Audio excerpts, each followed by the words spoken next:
the way I was, at least personally, I was able to keep going was after that first show.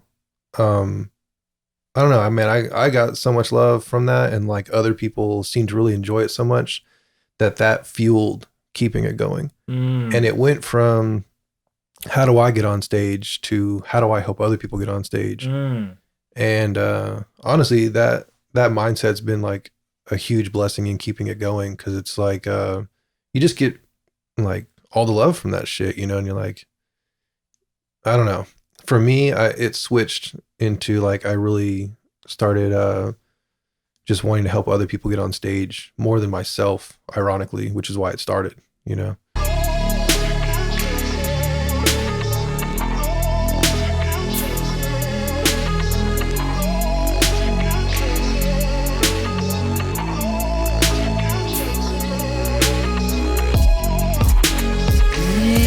Yeah, it's rolling. It's the podcast and stuff.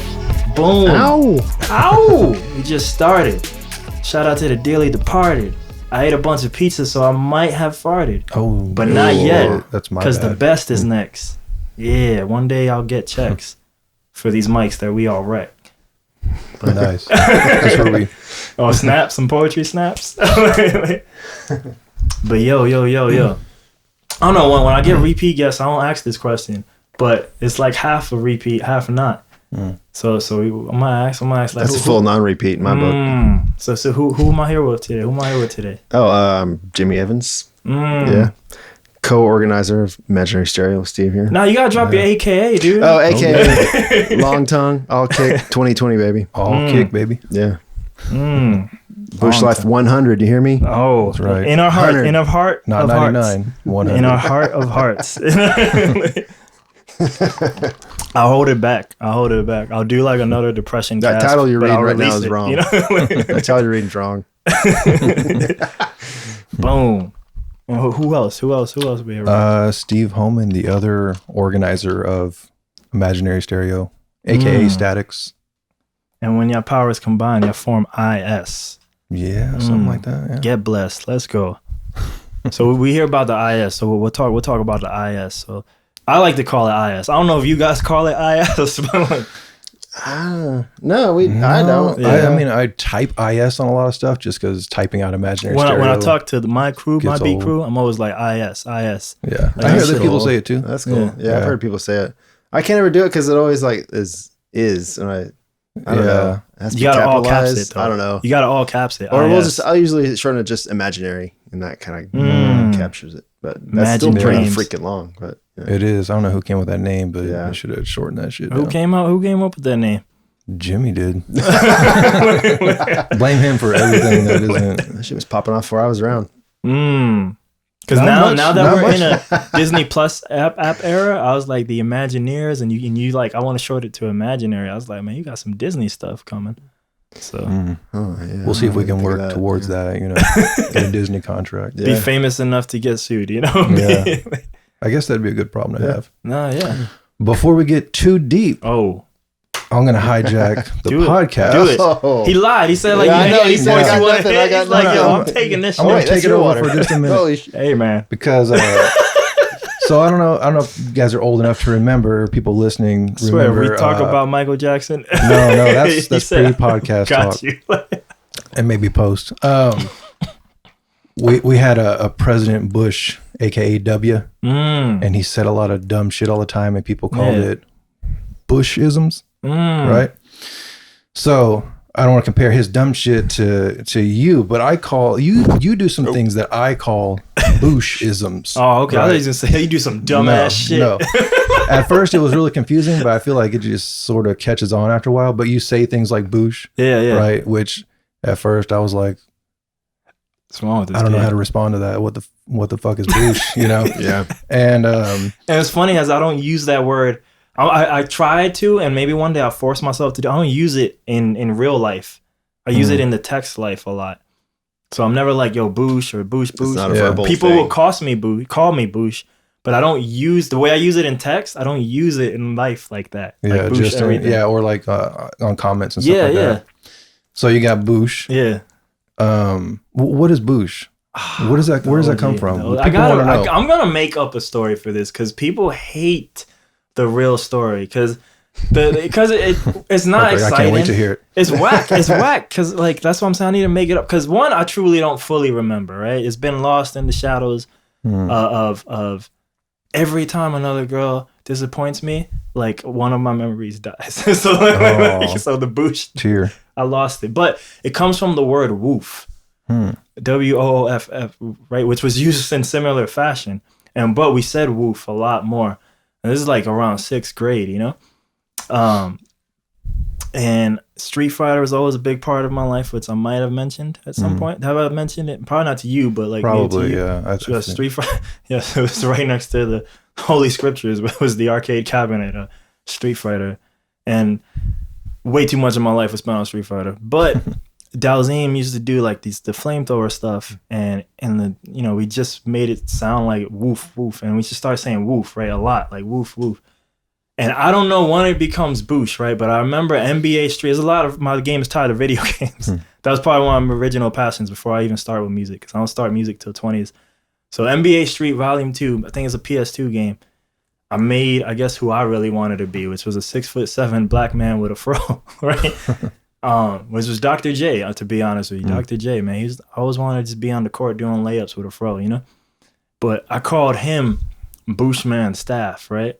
the character's name. Yeah. Oh, okay. I made my own character. I gotcha. And I called him Booshman Staff, right? But that doesn't really fit in like, that's a lot of characters. It fits there, but it doesn't fit in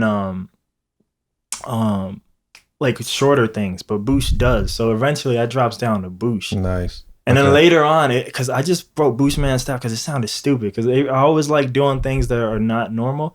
But then later on, I was like, man, this kind of makes sense, because once I became like Boosh, it's like, it sounds like a very bad like dick joke, like Boosh's man staff, you know? I was like, that was not even my intention.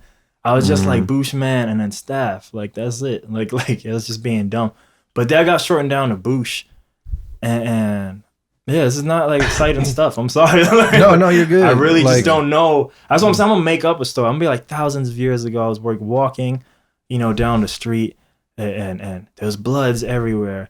They didn't have streets thousands of years ago. Yes, they did. Yeah, they surely did. It might not have been concrete. Yeah. You don't think Jesus was walking down the street? No, grass only. Ain't no grass in the desert. Oh, that's true. There's no grass. That's true. It may have been thousands of years ago. No, there's grass in the desert. Yeah. Is there? This for sure. It's like one cactus. No, desert's like there's grass in the desert. Dude, I've driven through Nevada. All right, I've driven in Arizona. It's like no grass. Yeah, but like you go to like other deserts, there's grass. Like Chihuahuan Desert is grass. It's a what desert? Chihuahuan. What's it like? Like the it's dog like in West Texas. Yeah, it's like the dog's named after the area where I think those dogs came from. But is that where the dogs came from? I think so. Yeah, like they came from a pretty desert. Sure they're rat hunters. Wait, Chihuahuas are rat hunters? Yeah. I'm like learning so much right now. That makes sense. Yeah. Yo, my sister has a rat hunter. Yeah. That's crazy. Like she sounds. Now I'm thinking of my dog in like such a different light, like ferocious. It's like a predator, but like of hunters. Like she needs like a shoulder pats, like the predators. That'd be cool. Oh yeah. So I'm gonna keep hijacking the podcast. So you got Boosh. Which, by the way, I hated Dalzim in Street Fighter 2. I'm sorry. He'll never let it go. I hated Street Fighter 2. Dalzim in Street Fighter 2. But when I finally take the transition from Street Fighter is not just life, but I'm going to be good at it, Dalzim is my first real good character. So it's kind of, it was destiny. And I do yoga in real life. So it's like super destiny. All right. It's like, I started doing that recently. Oh. Yeah. I'm going to have to poke you on that. Street Fighter? Playing Street Fighter? Yeah. Oh, yeah. Okay. At least 30 minutes a day. Wow. It's my new shit. I actually used to do that too. 30 minutes a day. Probably more than 30 minutes, right? No, definitely. But as I was trying to balance like all these interests, I was like, let me see if I could just keep it at 30, and I couldn't. So it's been banned, but I think I might have to bring it back at some point. I just feel like it'd be good for my health, but we're gonna figure that out. There's a balance of things. Yeah, I was just gonna say, as long as there's a balance. Yeah. I mean, Thanos, like, he went on a quest for balance. So I've only just recently realized the importance of balance, and it took 2 snaps to do that. Damn. You only snapped once. I mean, I'm using thank you for the example. I'm using what your other Booshisms. Yeah. Hit me with it. You got bacon. Yeah. Right. Well, bacon is just bacon. I mean, like, that's just an amazing food. Like, and other people, unlike Boosh, other people understand bacon. You know what I mean? Like, there's other people who are crazy about bacon. There was a book. I found a book about bacon once. And, yeah, I didn't read it, but I was like, this is amazing. I was like, if I read books, I'd probably read this one. This one. Now I read because when I see you write bacon, to me that's just like I like that. Yeah. You know what I mean? Like I approve. Some people have tolerated bacon so much that somebody who I've known, he's from the fighting game community, but I've known him for years, and he has a girlfriend who I've also known for years, and she's like, "How long you know Brian?" I'm like, "Whatever I said," and then, "You don't know he's vegan?" I was like, "No." Like he kept agreeing with all these meat products I kept saying, and he never was like chastised me for like that. So the vegans have been accepting of my bacon. Nice. I was just impressed by that, you know. Sure, vegans can like bacon, but choose not to eat it. You know. So there's one girl who I know. She's in LA now, and she's doing all right for herself, but she claimed to be either vegan or vegetarian, one of these V words. And then we go to a restaurant one day, and she's like, "It's something with bacon," and I was like, "You told me you were vegan," and I was like, "You can't do that." And she was like, "Yeah, I am." And in her mind, she truly believed that this was legal under those rules. And I'm like, we do whatever it takes to do to live the life we want. And if that life of being a vegan involves bacon, then like so be it. Once I explained it to her, it kind of like crushed her night. Like, and I guess she wasn't a vegan. But was she eating that on her like hamburger or something? I know, right? I don't remember what it was. I just remember like she was like got all this normal food, but then bacon was there. And it's like, dude, bacon tastes real good. I was like, that doesn't. Don't you know what you're doing right now? Like, you can't. It just was amazing. I just never met somebody who like was like, I don't eat meat, but bacon is okay. It was just made no sense. Bacon gets a pass. I guess, but it's just flavoring. Yeah, that's all it is. Yeah. Good flavoring, by the way. What else I got? What else? You got bake that chicken, smoke that turkey. Oh yeah. Where does that come from? Where does that come from? I need to know. I don't know, because I know I started saying it for this, but I don't even think it came from this. Because you say it on like a lot of podcast outros. Yeah. So like I know it came from this, but like, or at least there's a repetition from doing it from this, but I don't think it was born here. I think oftentimes I try to say something ludicrous, like you're pointing out, because for me, I don't think the world sees it like this, but I'm more making fun of the normality of nothing. I'm a big believer this takes it too serious, but this can answer any question, I guess, for me. Nothing exists. So if nothing exists, everything exists. So everything is possible, right? Because we create everything. So why can't this be by? Why can't this be good? So it's just me breaking down reality for me. Gotcha. Because so I do that for everything. So like my happy birthday wishes, which you've probably seen. I don't know if you've seen yet, but like for this year, it was like a Thanos thing. You know, like made Thanos restore some type of balance in your life at the cost of the universe. I think I've seen that. Yeah. So like, because that's more interesting than just like happy birthday. You know. So I've done that long enough now that like people expect like high quality birthdays. But sometimes on holidays I'll text everybody too, and I texted people Happy Thanksgiving, and only like 3 or 4 people, but they were like, "What the fuck is this?" I expect like some real shit, and I was like, "Dude, that's just for birthdays. You know, come on, like give me a pass." And I think 2 of them actually responded in like their own like Star Wars isms and stuff, and I was like, all right. So I think for Christmas I'm planning like nothing too crazy, but like a different one, because I'm like, all right, I guess that's as expected. Now I need to. Gotta mix it up. I can't say Merry Christmas. I can't say Happy New Year.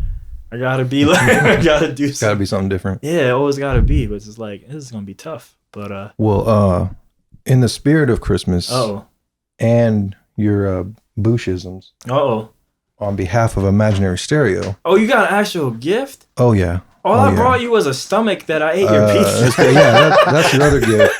But we got some stuff here for you. Oh man. A new mic? No. Oh, you got turkey. Inflatable turkey here. Oh shit! You can pass these all down. This is for like it actually inflates. Yeah. What you do with that when you leave here is totally up to you. For bacon, 101 things to do with bacon. Another bacon book. Another bacon book. Oh my goodness, this is crazy. I almost didn't give you this shit because it sounded so good. Breakfast bacon jerky. There's cream of mushrooms, brown sugar, maple flavor. Oh, it's actual food. Yeah.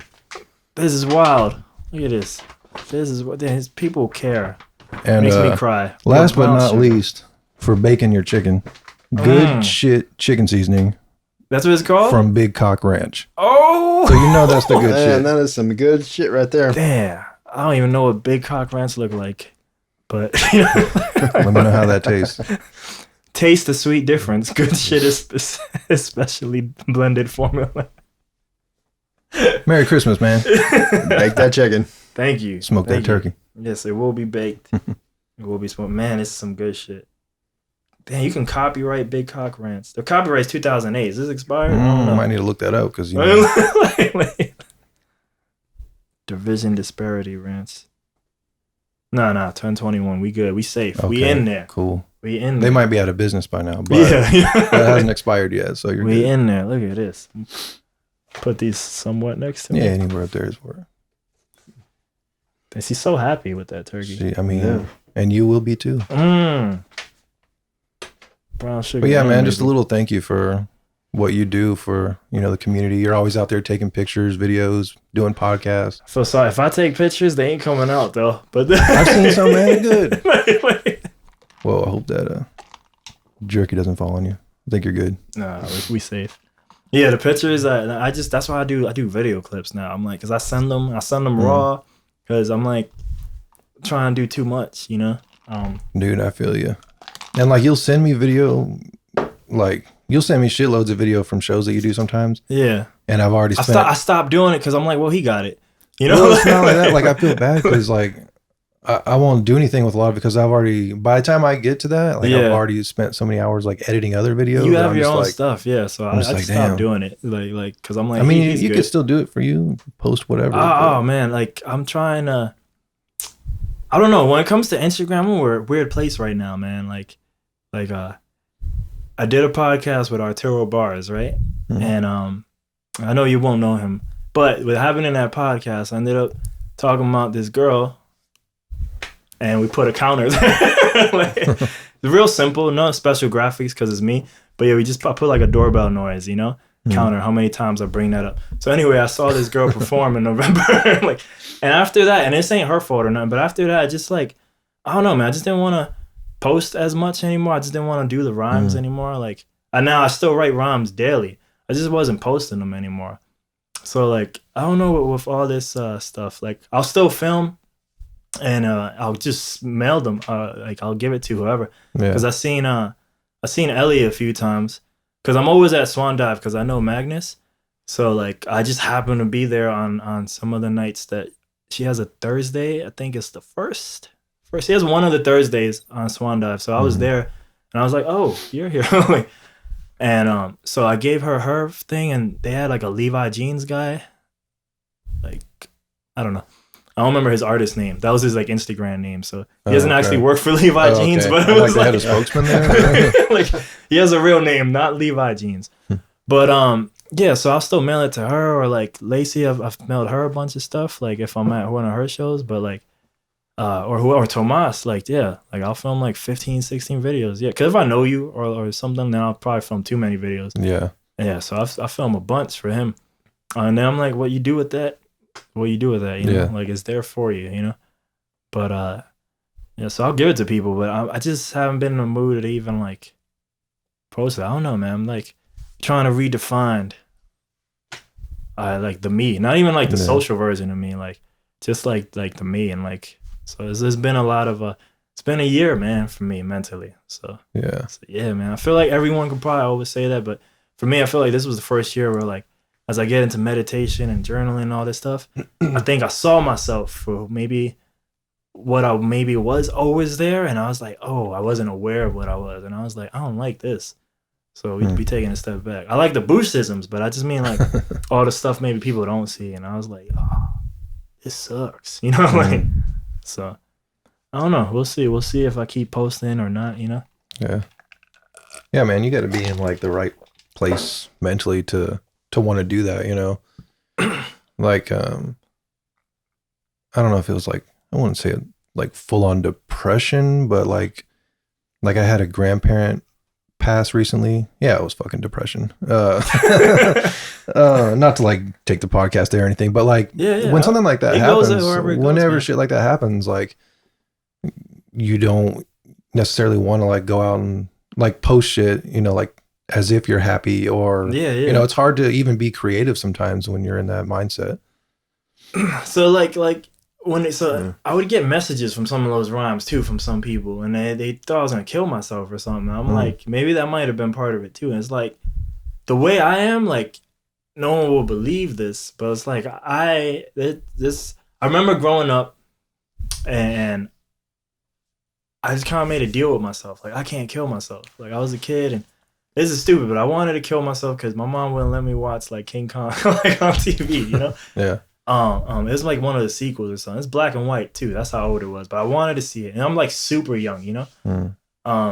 But then like for whatever reason, I was like the day after or just a few little bit, I was like, man, this is dumb. Like, and I'll just never want to kill myself. Then there's more to it, but I feel like it's not good to say necessarily. But basically, I was like never made on a deal with myself where I never want to kill myself, and I'm pretty true to that. Like I never will want to. But then I'll sometimes look at the decisions like, man, that's a lie. I won't kill myself by traditional methods like knife or gun. But then I'm like, I'm just eating all this kill myself food, you know? Yeah. I don't mean like pizza, but I mean like beyond that, like just too much indulgence, you know, of the stuff like that. Because I don't even do drugs or drink or nothing.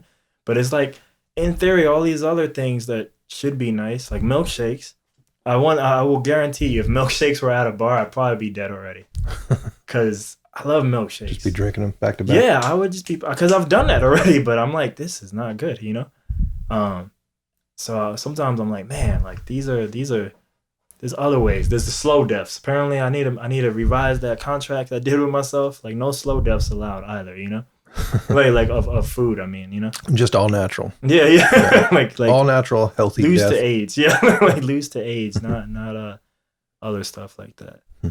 But yeah, man. This is what happens, man. Podcasts can get deep. Yeah. Go down crazy paths, man. Yeah, people be like, man, this is the IS podcast. And it's just wow, this shit's what really a bummer. depressing. I don't want to go to this. Right. What kind of show is this? Because I don't mind going down at I like it, but I'm like, man, the IS is gonna no one's gonna want to go to IS. Right. It's just a big therapy session. Yeah. Man. That's what it really is.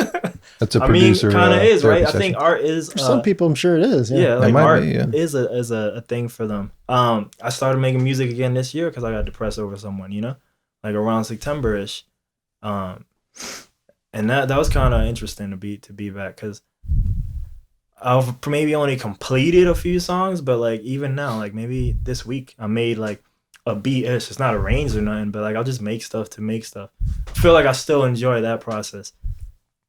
I don't know if I enjoy like the finality though of it, like finishing it. I think I just like making something out of the blue. I like improv. I don't know if I would like want to complete it though. You know what I mean? Like, I mean that probably is the least fun part of it for everybody. But I based on the amount of stuff I've done, I'm like, man, if I really wanted to make stuff, I could make stuff. So I'm like, maybe I don't want to make stuff. You know, like maybe I just like this part, the fun part, you know? Yeah. I feel like it's practice. You have to like practice letting go of this time you spent on this thing and wherever you felt like you poured into this beat or whatever creative thing you're doing. Yeah. Like practicing, like letting go of all that and saying it's done and moving on to the next thing. Like, it's like, oh, I have to let go of this because I got other stuff that I need to get out. Yeah. I feel like that's a lesson. It's hard. Yeah. Yeah. Every artist like learns in their own way, like year one-ish, whatever the year one is for them. Even if year one is 10 years, you know, like, but that whole infancy stage, because I hear that a lot from people who haven't shared yet. Like people our age still, like who maybe they're not musicians, but they might be writers, and they're like, oh, you know, I still need to make it perfect. I'm like, you know, like they're still on that stage because I'm sure we all had perfect beat syndrome, right? Oh yeah. Yeah, you know? Yeah. I'm trying to shift more towards purposely making it imperfect, you know, because you can go down that perfect rabbit hole forever, like the whole letting go of it thing. I mean, yeah, you could drive yourself crazy, like just listening to all the little nuances of a hi-hat or some shit, you know, and it doesn't matter in the end. So, Dude, I mean, there's a difference between like detail, you know, and like you don't want it to sound like shit. Yeah. But like, there's a point where you got to just be like, okay, it's done. I'm done. You know, it's better. It's better for your creativity. It's better for your psyche to just like let it go and move on to something else you want to create. Yeah. It's going to be I sound fresher. It's going to sound better than that. Something you've been working on forever. It's just, you know, what do they say? If you, you know, if you polish a turd, all you get is a shitty rag. So, what if you aiming for a shitty rag? Well, those are easy. Yeah. I got a couple of hard drives full of those. But yeah, man, I feel you on that. Like, letting go because you have other ideas. Like, I feel like I'm just constantly trying to pick away at this, like backlog of shit that I feel like is worthy of being released. And even letting go of some of that, you know, like stuff has just been on hard drives for so long that I go back and listen to it. And I'm like, this is almost outdated, at least to me, you know, like I'm over this shit. And if I would have actually released it when I made it, it would be out there by now, but I don't know. So what do you think? Because I have stuff I made like in 2011 and stuff. And it's like, if I'm ever in that right place where I'm like, all right, sometimes I'm looking for goals because I feel like sometimes like that might help with maybe like where my mindset is currently. And part of me was like, well, I could really start it right now, the whole release a song a week thing. So I'm like, well, maybe I should do that. And I'm like, let's be perfect, get out some of those old ones, you know. But yeah, I'll hear it and I'm like, I think maybe I got like 2 or 3 like drum and bass ish tracks, you know. And I'm like, I don't even make that at all. I don't even sample like this at all because I was using like the breaks, like the Amen style breaks and stuff. I was like, I can't even imagine me doing that like now. And I saw how hard I tried. That's when I had passion. Don't have passion no more. I do, but I don't, you know? Because I looked at like all these like cuts I did of the sample and then like to make like the manual stutters and all that. I was like, this is a lot. This looked like some intense stuff because it was just like cut after cut. I was like, I ain't never doing this again. I ain't never doing that again. That looked like work. But it probably was, man. It was. But back then I was like, that was all I did. I didn't do videos. I didn't do none of this stuff. Yeah. So it was different. But I'm like, now I ain't doing that. But now like I'm a better mixer too. So I was like, I could probably make this thing sound dope-ish for the same sounds. Yeah. And like, I don't know, I want it out there. I don't even care if no one else cares. I was like, I want it out there. So I'm a big fan of releasing everything. I'm not a big fan of Frank Zappa, but he did that, you know? But other people who were big fans of Frank Zappa inspired me. And my big one would be like Steven Wilson, you know what that is? Porcupine Tree? Doesn't matter, but he has the discography in his name that is very close to, y'all know Frank Zappa, right? So close to that, which he has an endless discography in his name, but also close to, both of them are comparable to probably famous session musicians. Because if you see a session musician's discography, it's endless, right? But the only difference, those two have it all in their name, you know? And I feel like I'll meet a lot of us, and I think it probably doesn't apply to 100%, but I feel like it's close-ish. It's still higher than 50. I feel like almost everybody, especially if all they do is music, is just as prolific as all these guys. The only difference is these guys just put it out. You know, that was it. That was the only difference. You know? They just put it out, and I'm like, why? Like, why have hard drives full of stuff? You know, like Zylo. Zylo will tell you he'll have 48 hours of music on his hard drives. Yet you look him up, and it's like a few things. It's like this guy like never makes music. You know, and it's not an insult to him, but it's almost like, damn, like what are you doing with all that? You know, like that's crazy. Like I always told him, like, dude, you could be the 1 song a day guy. Like, yeah, that's crazy. I'm like, somebody gotta like one of these things if you're releasing, right? But I think you know, like I always say these things out of good. I don't think you've had Starfighter Dreams on IS, right? He's from San Antonio. He's a chiptune Game Boy guy. Oh, maybe cool. At some point you should get him. He knows Brainwave and all that, those people. So at some point, as everybody keeps growing, you'll seen his name pop up. Yeah, I filmed him way too many times, but I mean, it's a good thing. But yeah, he's part of my circle when I'm over there. But we haven't had any chiptunes. Really? Yeah, that'd be cool. I'd like that. Yeah, a lot of that music. He definitely will usually play like 2 or 3 shows during South by. So if y'all don't get him by then, that's a way to catch him here. But he's been playing forever, and he really loves playing live. He's a performer. He'll shaking, even though he's like on Game Boys. He's like headbanging like a metal guy and all this shit. But he never had any releases, and so I always have this thing where I'm always trying to pull creativity from people, no matter what level they're at. So like with him, he just never released an album, so I would just always bug him about it, and he released an album, and it was just like, I think it's called 10 Starfighter Dreams, like 10 years and something. So it's like just stuff from those 10 years. But like, I guess in that case, it worked out well because he did it, you know? But Xylo, I guess he did album too. And I think now, you know, he credits me. I was one of the people who bothered him, but now I feel like he credits me. Like, see, man, I listened to you, and now I got an album I don't like. Because the mix is off and it's inconsistent and stuff like that. And it's like, well, I wasn't part of that process, so it's not really my fault. But I think now he's like a bit hesitant now, you know, after that, you know, like doing that. Just make another one. You just got to make another one. Yeah. That's how it goes. Yeah. It probably sounds dope. You know what I mean? If it's anything like me, he's probably overanalyzing it. So I'll say this: like, there's definitely some alright stuff on there, but like, I think something did. I don't know who well, maybe it was him, but I don't know who mixed it. But like, I listen to my Spotify on manual settings, so nothing's normalized. A lot of people just play it, right? So like, yeah, the volume things they will dip like for him for something on that album. I don't know why. So it's not mastered. Not limited or whatever. Yeah, like there was I didn't know there was something. manual settings on Spotify. I didn't either. Yeah, man. Like, and you know what? Like, when I see my Android compared to Apple, on Spotify, it seems to be like there's different settings on there too. Could but be. especially on desktop, if you go on there, you can set the quality of the stream. You can set, if you want, it's all normalized as a default, so you can unnormalize it, and that's when you hear a disparity in volumes of tracks. So like, especially if you go from like a classical track to electronic, yeah, you'll hear it right away, you know. Or like Opeth had some dynamics depending on the years, you know.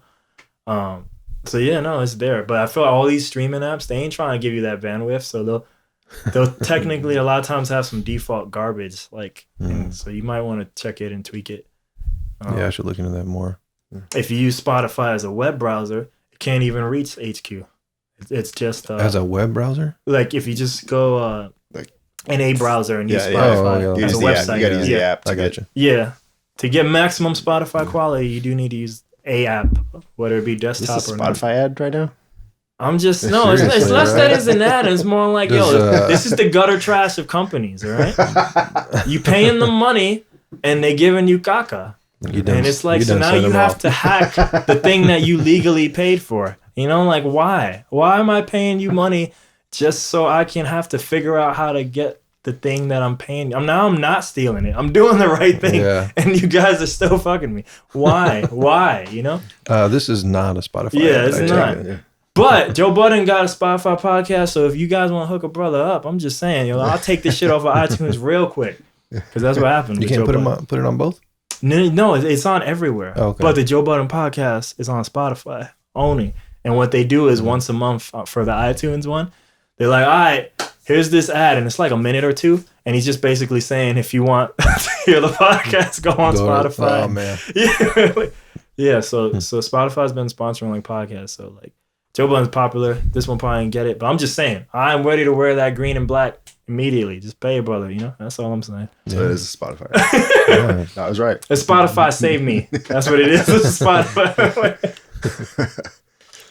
I'll cut this out just so that we can tag Spotify in it. There you go. Because I did that I had an endurance runner, and she's in San Antonio, but she's moving here, and I did that, and I purposely did it on a post, and I did it in the story, and she's real busy, so she never told me like what happened, but she was like, "Yo, they actually reached out to me," and I was like, "Good." That's why I did it. Wow. I knew it was a low chance, but it's like they make some running sneakers, and she said one of their ambassadors reached out to her. So I don't know if she's sponsored yet or not, or if it's coming, but yeah.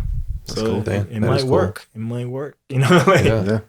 I do hate though that the Instagram thing flagged me as like, yo, if this is an ad, like, wow. Yeah, it flagged. I was like, you should put that as an ad, But it doesn't give me the option to say that it's not an ad. It just say, yo, you should put it as an ad. Cause I'm like, it's not an ad. I just tagged them in it, but by you tagging them in it, it made it think that it's an ad, you know? Yeah, weird. So crazy, man. That algorithm's searching for everything. Yeah, man. Yeah. The Instagram struggle. It's real. So we was talking about posting on there. My goal in this podcast now is to never talk about IS, but I mean, we were talking about. Then maybe you can come back and we can do 100. Oh, the real actual Dude, IS. this is 100. We've been over this. Oh, this sorry. is 100. We could cut. We could split it into two, and then we'll just start again, and it'll be IS, like actual IS. Part 1 and part 2. There you go. I haven't done part 1, part 2 since like the 40s, I think. Well, I did it with 2 Street Fighter players. They're not even famous or nothing, but it was just like that. Because I just noticed some people didn't like length, but now I don't care. Now I'm just like, I just farted it all out. Yeah, man. Sometimes you got to do that. But the other thing I think about, because I know you guys like, you know, like you pay attention to branding and stuff and what's gonna happen. So, many thoughts, one mouth, right? So I'm trying to pick and choose what to say.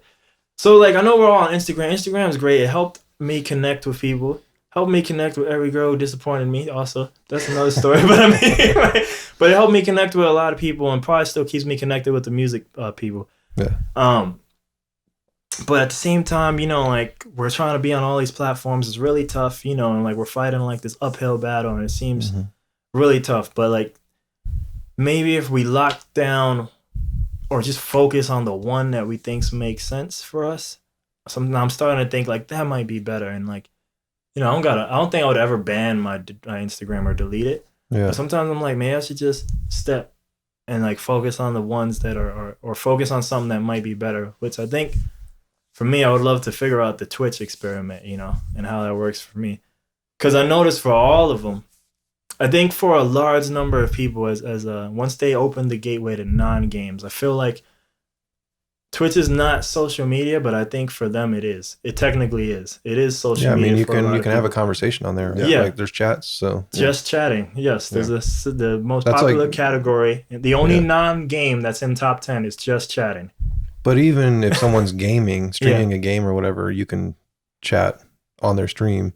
You can, but then depending on who it is, there's a lesser chance of a real conversation. But there's literally just chatting, which is no game. And then it's just, oftentimes it's me and a mic, someone and a mic. And they're just there. And so you're just there for the literal person, you know? So it's a streaming platform with a social media aspect to it, right? Like YouTube, people don't look at that as like social media, but there's a comment section. You know what I mean? So I just feel like it's become social media now. I don't think like once they open the gates to not games, it's become a social media thing. And I'll see the way they treat other social medias. Almost all those people, like especially if they weren't famous already from something else, like so they blew up from Twitch, they almost ignore all the other social medias. And I think the original reason is because, well, none of those people give them money, the other socials. But then I see what happens later is they start to beg people to follow them on the other ones. And I think that comes from, in order right now for where we are in 19 to 20 until things change more, I think the Twitch ecosphere is big, but to sustain them as a person, but it's not able to get them to cross over yet. So that's why they're like, hey, can you translate this into Instagram or something? Because then the normal world right now, which moves slower paced than what's going to happen, they don't understand the math yet, you know? Like there's a guy, probably the number one IRL streamer was like Jake and Bake, right? And he's a Japanese, he's a white guy, but he's in Japan and he streamed his life in Japan. And he was probably he wasn't the pioneer, but he was the one who made the idea of IRL streaming popular on that platform.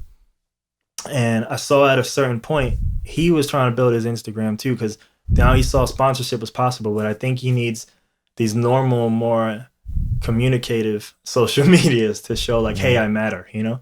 Hey, look at me. Even though that's not a dominant platform, all he posts is a picture like, look what I did, you know, like nothing too crazy.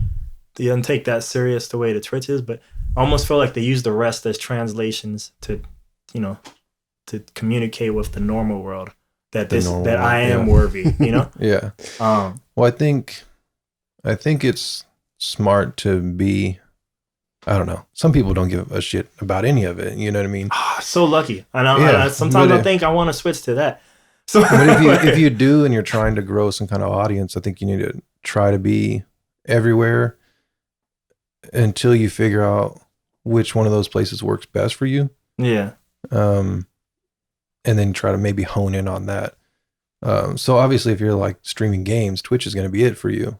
And then, but at some point, you want to spread your wings to other social media platforms because you never know like which one's going to drop off. You know. So I bring that up to like, so what do y'all think maybe is the one for both y'all, but then also maybe like all of us in this DIY community? Like, is it really Instagram? Because I question that. You know. I don't know, dude. Fuck Instagram. Yeah. At the same time, I really like it. Do you really? You know what I mean? Yeah. Or is that just in case? By Instagram. It's my favorite social media platform. Yeah. I mean, when I got on it, I mean, you know, I do photography and video and all that shit. But when I first got on Instagram, it was about photography. You know what I mean? Before it changed into what it is. I don't know. It just, to me, it's like the most simplified, streamlined way to share things. But at the same time, like they're fucking with everybody, right? Yeah, it seems like they're fucking with everybody. So, I mean, that's pretty discouraging. You'd be better off posting a story a day than even posting a post currently. Yeah. Yeah. I was surprised at how many people read my like stories. I don't even take it seriously, but like it's way more than ever. Yeah. It's like, how do you get any post? Yeah. You know? How do you get so much more engagement on that? And like, how is their like side dish now the popular thing, you know? But that's what's annoying about them. Like the next update that comes out, what's it going to be then? And then you got to dig through their notes or whatever to figure out how do I best play this thing. That shit right there is what's annoying. Constant adaptation. Like I'm supposed to be over here making music.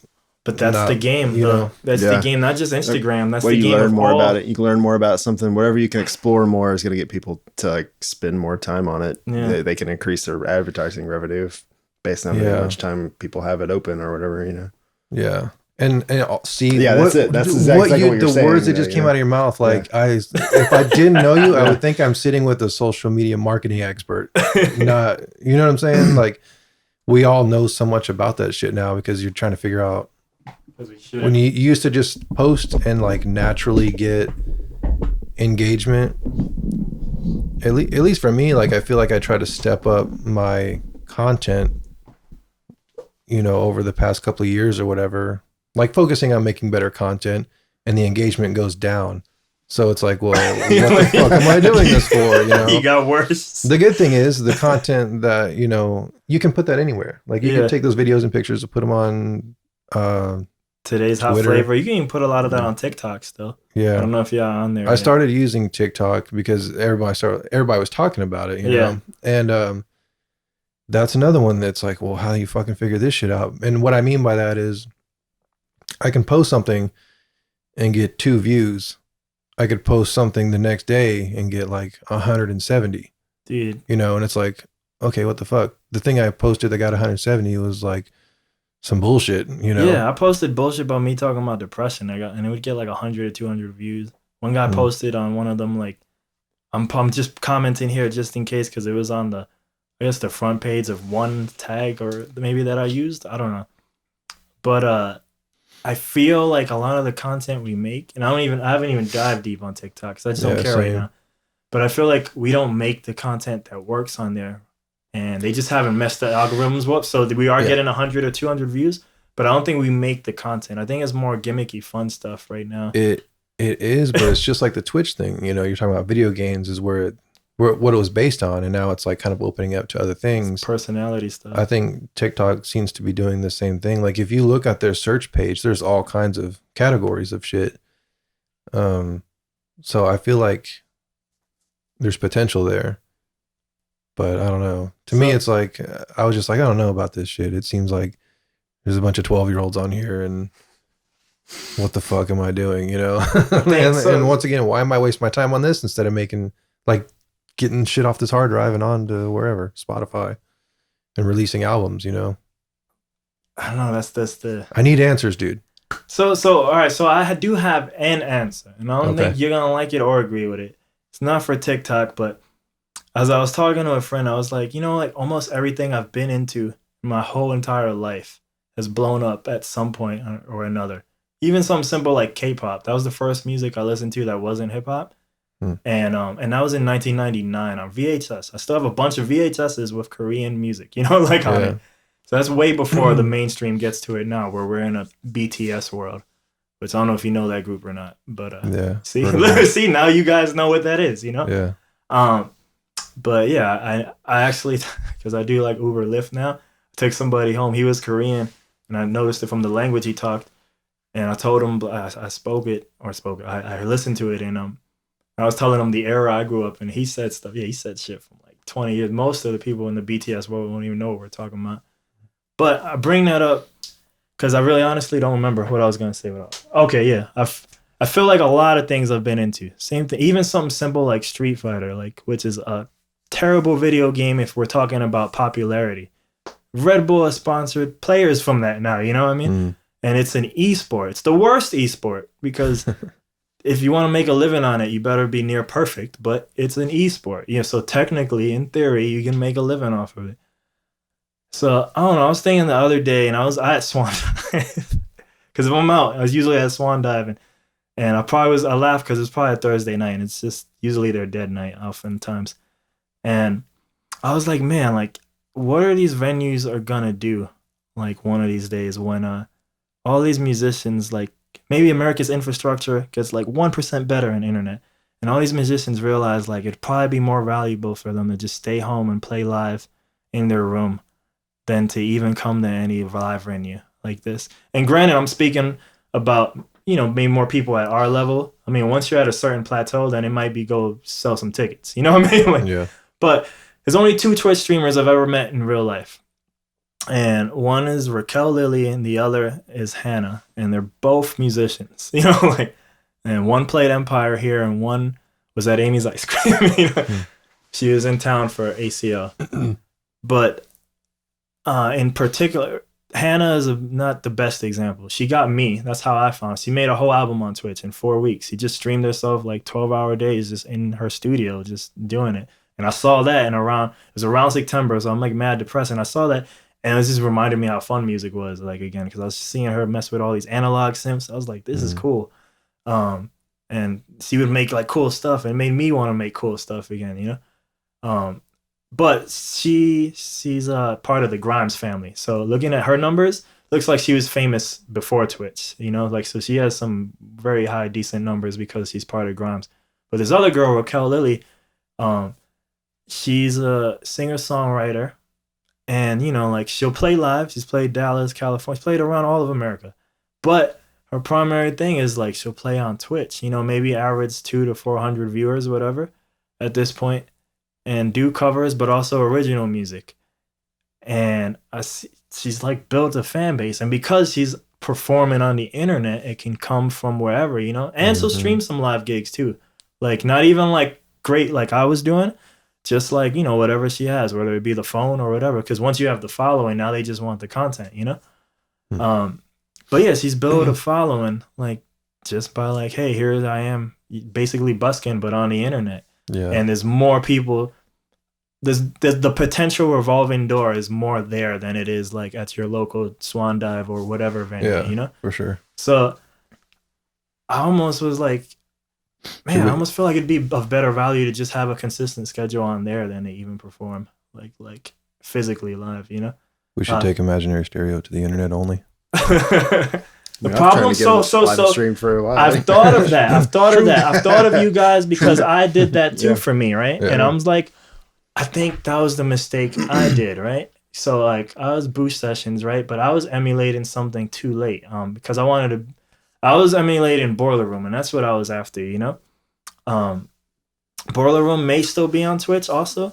I'm not sure. They're obviously on YouTube, but they may still be on Twitch. And I remember I was streaming a show, and somebody texted me congratulations, you get more viewers right now in my room. Might have been 10 or 12 than Twitch Boiler Room. And the Boiler Room channel on Twitch never has good numbers. And I think that's 2 reasons. One, it looks too good, so people assume that it's recorded. And 2, and this is the problem why I think Boosh Sessions, and maybe even IS, unless it's an established brand, real, popular brand work, I think when I say Raquel, when I say Hannah, when I say anyone else who's on there, I think people want to know the personality, and we have revolving door of people, and they're not interacting with the chat. So like Raquel is talking to whoever, and she's a badass like person, so she'll talk shit and jokes and stuff. So now, there's a person there that you're messing with. Right. And I feel like the artist has a better chance more so than like a someone providing a platform, unless they have a real platform to provide. Because there's also a talent show. I told 3 people like that today there was a final audition for a talent show, and I know none of them probably truly did anything or tried because they don't know how to stream, and that was like, well, it's a roadblock. But of all those 3 people in our like community, they're performers more than like just hitting buttons. So I was like, if people saw them, like they'll probably at least get past round 1 real easy. Then after that, then it's just up to whoever decides. But I was like, today was the auditions, which the guy who run those auditions just moved to Austin 2 weeks ago. And then 2, the main show now averages between 20 and 40,000 people watching. And I was like, don't even matter if you win the 25K of this talent show. Yeah. You get 30,000 people watching your thing. I was like, I'm sure more than a couple of hundred might like your shit. And that's like a pop right there. Yeah. And I was like, so I told Xylo, and then I told 2 other people. And I knew they weren't going to do it because, like I said, none of them know how to stream, and it'd be too much too quick and whatever. But I'm like, man, they don't see what I'm seeing. But I'm like, I mean, yeah, that it would take, some effort to set that up, but knowing, yeah, because you don't need to do the great shit. Just need something.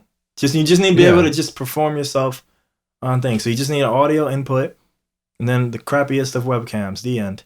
Yeah. I mean, if someone has the time and the ability to do that, there's no reason not to. Yeah. Because it's just like being on all the different platforms and figuring out what works for you. Like, I mean, even if you get 50 people watching you, shit, if you get 20 people watching you, I've played shows to 4 people before. This is what I was saying. I was like, man, like 20 people is 20 people. Like when you're saying, and they probably earlier, mess with you at a hardcore level, like than the normal like 20 people that you just see at a show. Yeah. Yeah. Possibly. Like you have interactions that. Yeah. Yeah. And they'll probably want to show up, especially if you have a schedule there that you stick to, Yeah.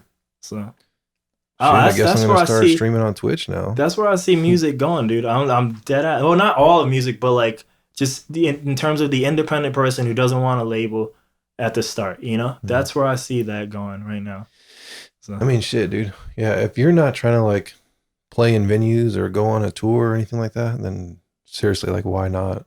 And the thing is, like, most of those people are, but they just use that as always their launching pad. Because, like I said, Raquel still tours, dude. Smart. Like, she played Dallas. Do it all, man. Yeah, she played Do Dallas whatever like you can a few handle months. doing. Yeah. So, I don't know. Like, I was thinking, like, man, all this crap I see, I need to. It's funny because I don't even know if I want to do any of this artist stuff in terms of music. I'm like, man, I'm more curious of the experiment, more so than I even want to do it for myself, Yeah. So I'm like, maybe I was thinking of scheduling like, well, I guess I don't even play live. What the hell would I do? I was like, you should play live. Nope. But I mean, but I was like, well, I could just play my old beat sets. I didn't want to put no effort into it, and then I'll just figure out how to play them because I don't even remember how to play them anymore. But like, I'll just start there and maybe do it's like an riding hour a bike, a week. man. You get back into it. Maybe we'll see. We will see because you're gonna play an imaginary stereo. I don't know. One day. I don't know. About bucket list, dude. It's gonna disappoint you. It's just gonna be me hitting buttons, dude. Please bring it on. Bring on the disappointment, dude. Now, if you can get the crew to come up with me, like who I bought these mics for, then I'll be more interested. But we'll see. Everybody's in different avenues of life right now. True. Boom. I feel like live streaming my process would be really boring to watch. Okay, so that's that's an artist. That goes back to, remember we was talking about like infancy stuff. Yeah. Those are thoughts. But I feel like every artist is like, who would want to see this? Yeah. You don't know what the market wants. Yeah. So never say that. That being said, I think one of the most boring things, not my opinion, but just from seeing like how many people watch, I feel like it is gonna be a low number. Like if all you do is stream yourself, I feel like beat producers in general that I've seen, feel like they struggle. Like if that's all they do, especially, it's just like, here's my DAW, I'm making stuff. Even if they talk, like they'll have a number, but it's real low. Yeah. Something I've seen, I don't know who these two guys are. And looking at their socials, I was like, I think they might have come from somewhere else, but it seems like they would have votes with the chat and I guess pick up an idea, and then they had to make something with a countdown. So they had a countdown. So that had like a huge amount of interactivity. Yeah. But if you're like making stuff for you original, and if you're not there yet, yeah, that can be tough. Yeah, it'd be like hours of like going through. But I think like I'm bored doing this shit, so I know they would. But that still does something. You know what I mean? Like that one person that watches it might be one more than didn't, and they might like it because every now and then I'll click on that stuff too because I do it. So you'll get a different fan. You know, you might not get the masses doing that, but you'll get something. You know? Yeah. So I mean, if you can do it, like why not? And if you don't mind being on there, because I think for me.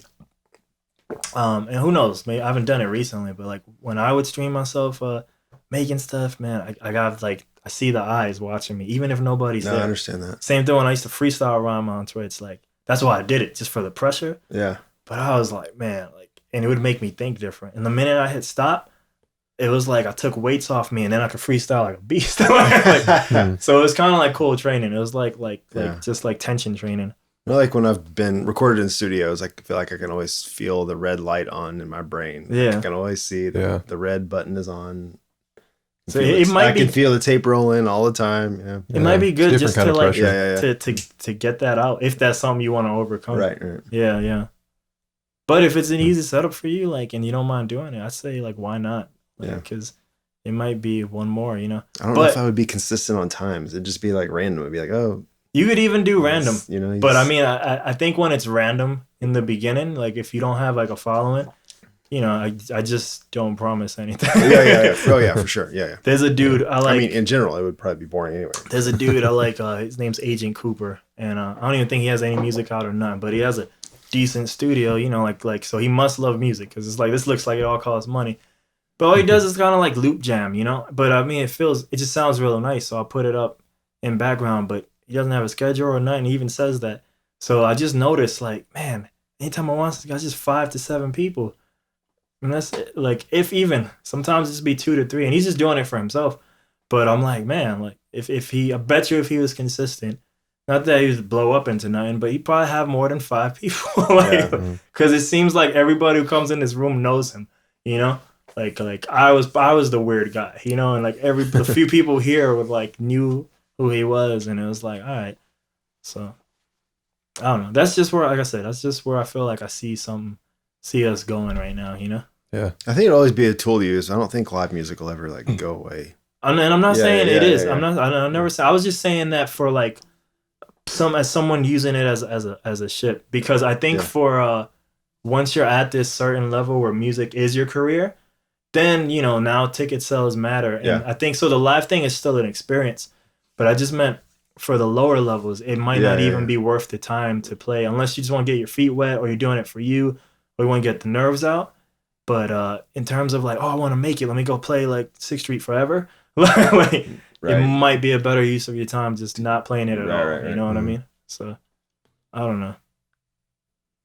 That was like a big fuck you to IS. No. Like, fuck you, but give me that fucking bacon jerky back. Yeah. I don't know, but that was just something I noticed. And like I said, I was trying to figure out ways, like maybe I just want to try these experiments. See, I'm like full of shit. Because I feel like even if I can't do it, I feel like it would work for someone. I feel like everybody should just be doing that, experimenting. You know, like that, the concept of that, and not being. I'm probably not even following my own fucking rules, but like not being too stagnant in one thing, especially if it's not working, right? But experiment with whatever. The not working part, that's an interesting part. Take some time to figure out if it's not working. Well, for one. So I feel like this is an artist.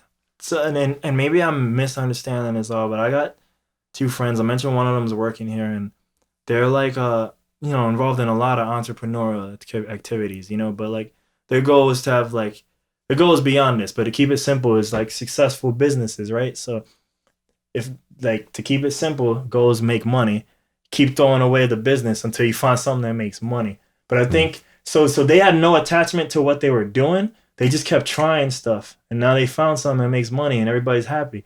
But I think for us as artists, like when you're saying when something's not working, like, what are we aiming for? Like, cause like I want to make beats or I want to rap, right? It's not working. Do I just stop and move on? Or usually we don't stop, right? We just keep making beats. So we keep, and it doesn't even matter beyond us, like all artists, right? Painters, everything, like we're more attached to the thing we're doing. And now we're trying to get that outcome. And I feel like, how do we try something different while still maintaining, I guess, playing the same field? You know what I mean? Yeah. Well, I mean, the new thing being I was talking about like platforms specifically, like experimenting with different platforms, which there's probably always going to be a new platform out there, So, I mean, I guess my main point behind that was to try different things, different platforms, and like don't be scared to try something different. Like I got if it is Twitch, like that shit can't possibly be as scary as getting on stage, right? Like I wouldn't be afraid to put a camera on you and get on the internet and just do your thing. Delete the shit later if you don't like it, whatever. But yeah. I don't know if that's scary as the narrative you tell yourself.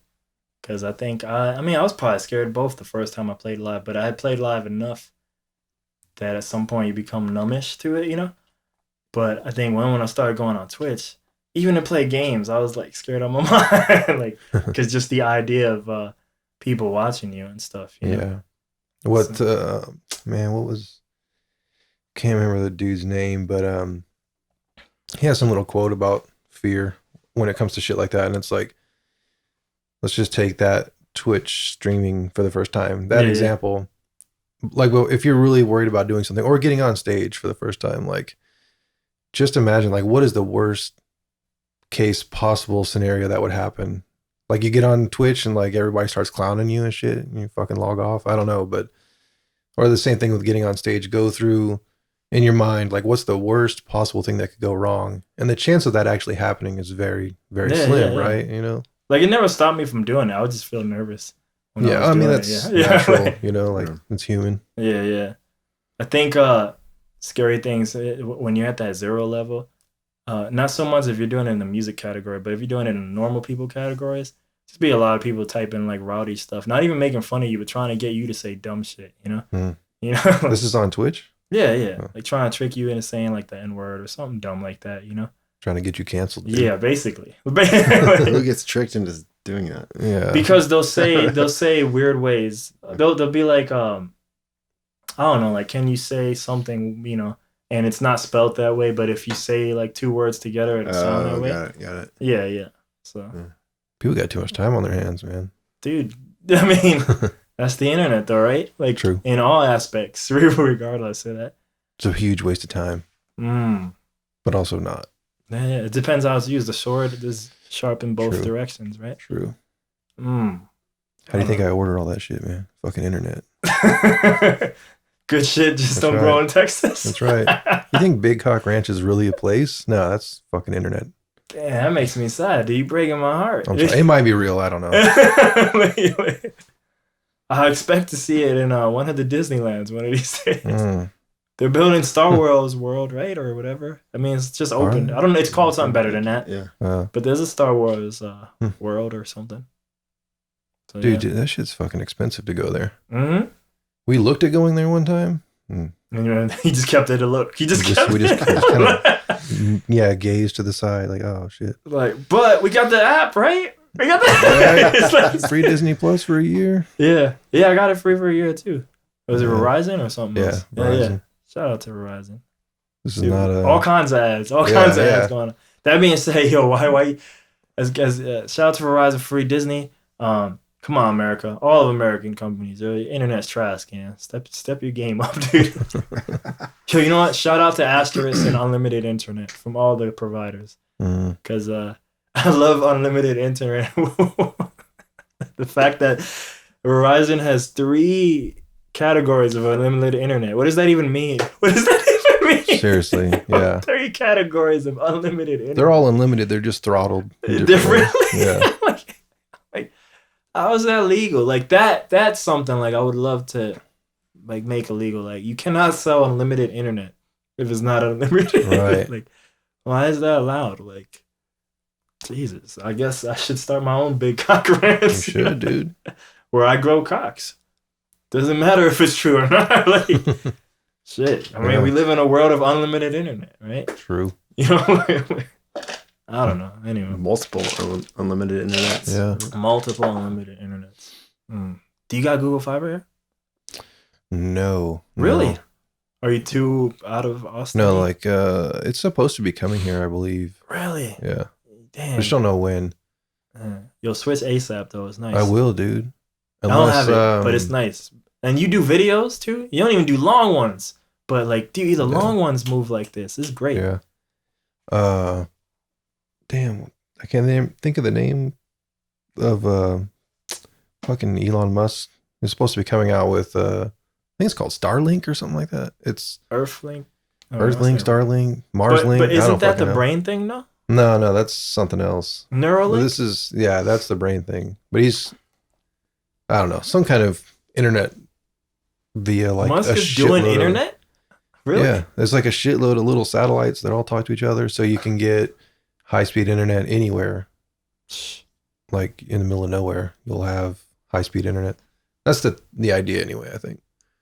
I would love that idea to be real. That's been one of technology has allowed the disruption and destruction of old vanguards.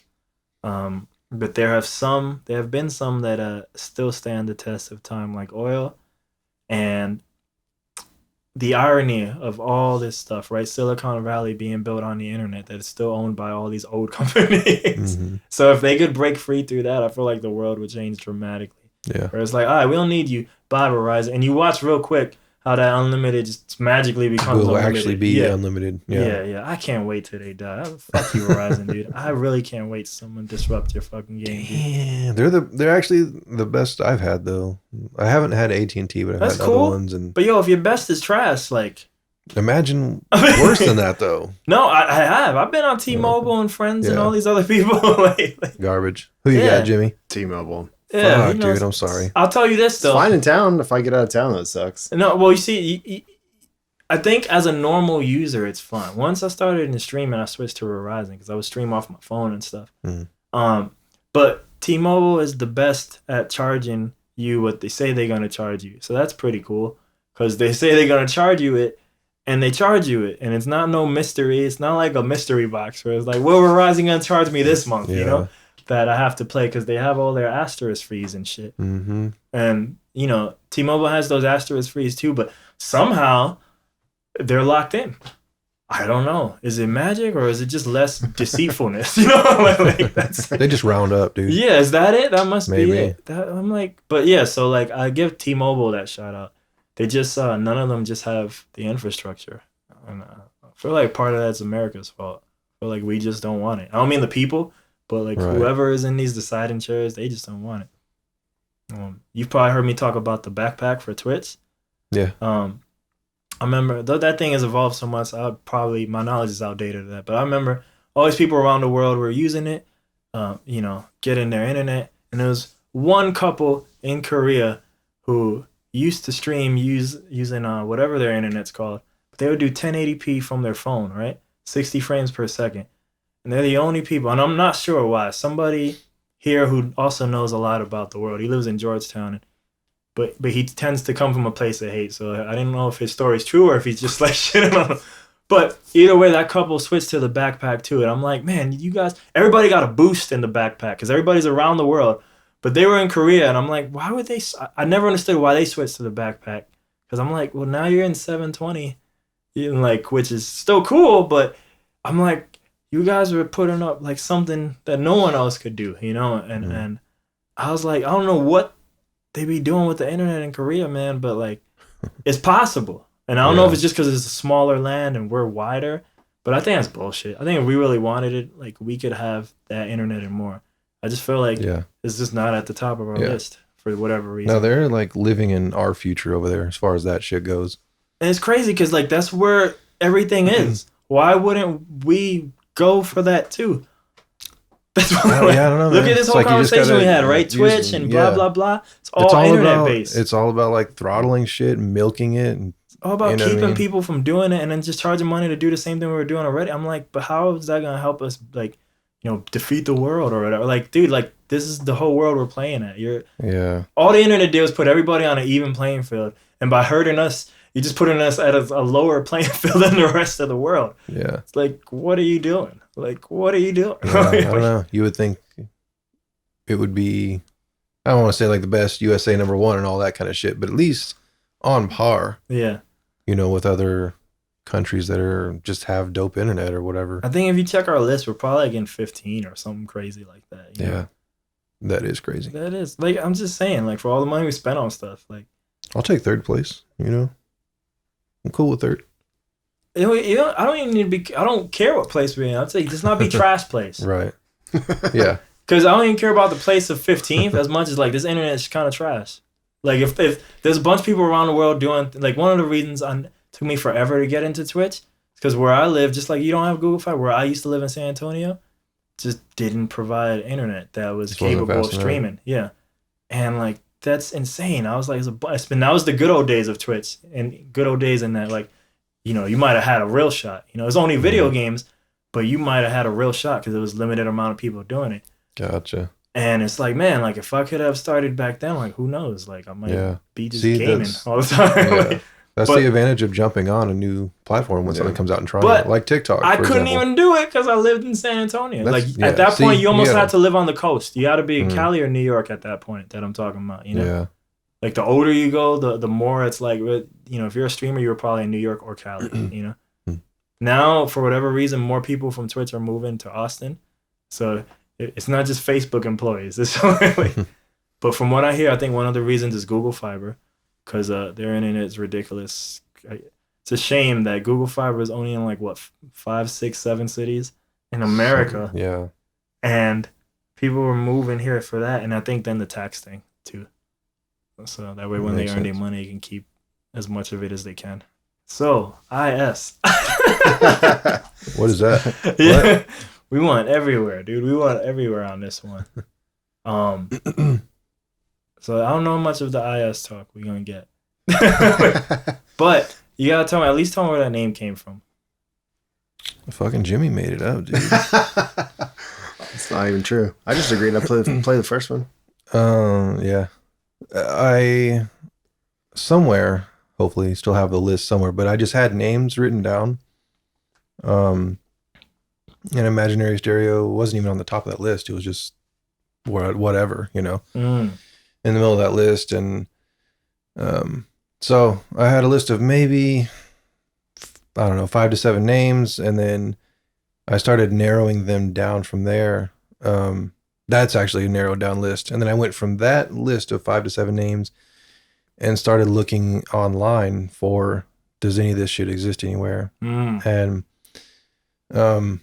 Imaginary Stereo was kind of sticking out to me, but it was like, I don't know if you ever read, like, say a word over and over and over, it starts to sound weird and shit, or like you're overthinking something and it starts to sound weird. And I was like, I think this sounds cool and shit. And then I started narrowing it down. Imaginary Stereo was the only name that didn't have a URL anywhere. Like imaginarystereo.com wasn't taken. Instagram, Twitter, Facebook, YouTube, like all that shit. It wasn't anywhere. And I was like, that's the one. Fuck it. This is weird. It's going to grow on me. It'll grow on everyone else. And just kind of didn't look back from there, really.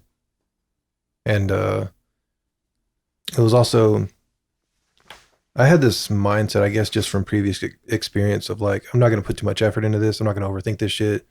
Fuck it. Like, this is the name. The rest is history, whatever you want to say. But yeah. You saw it. No.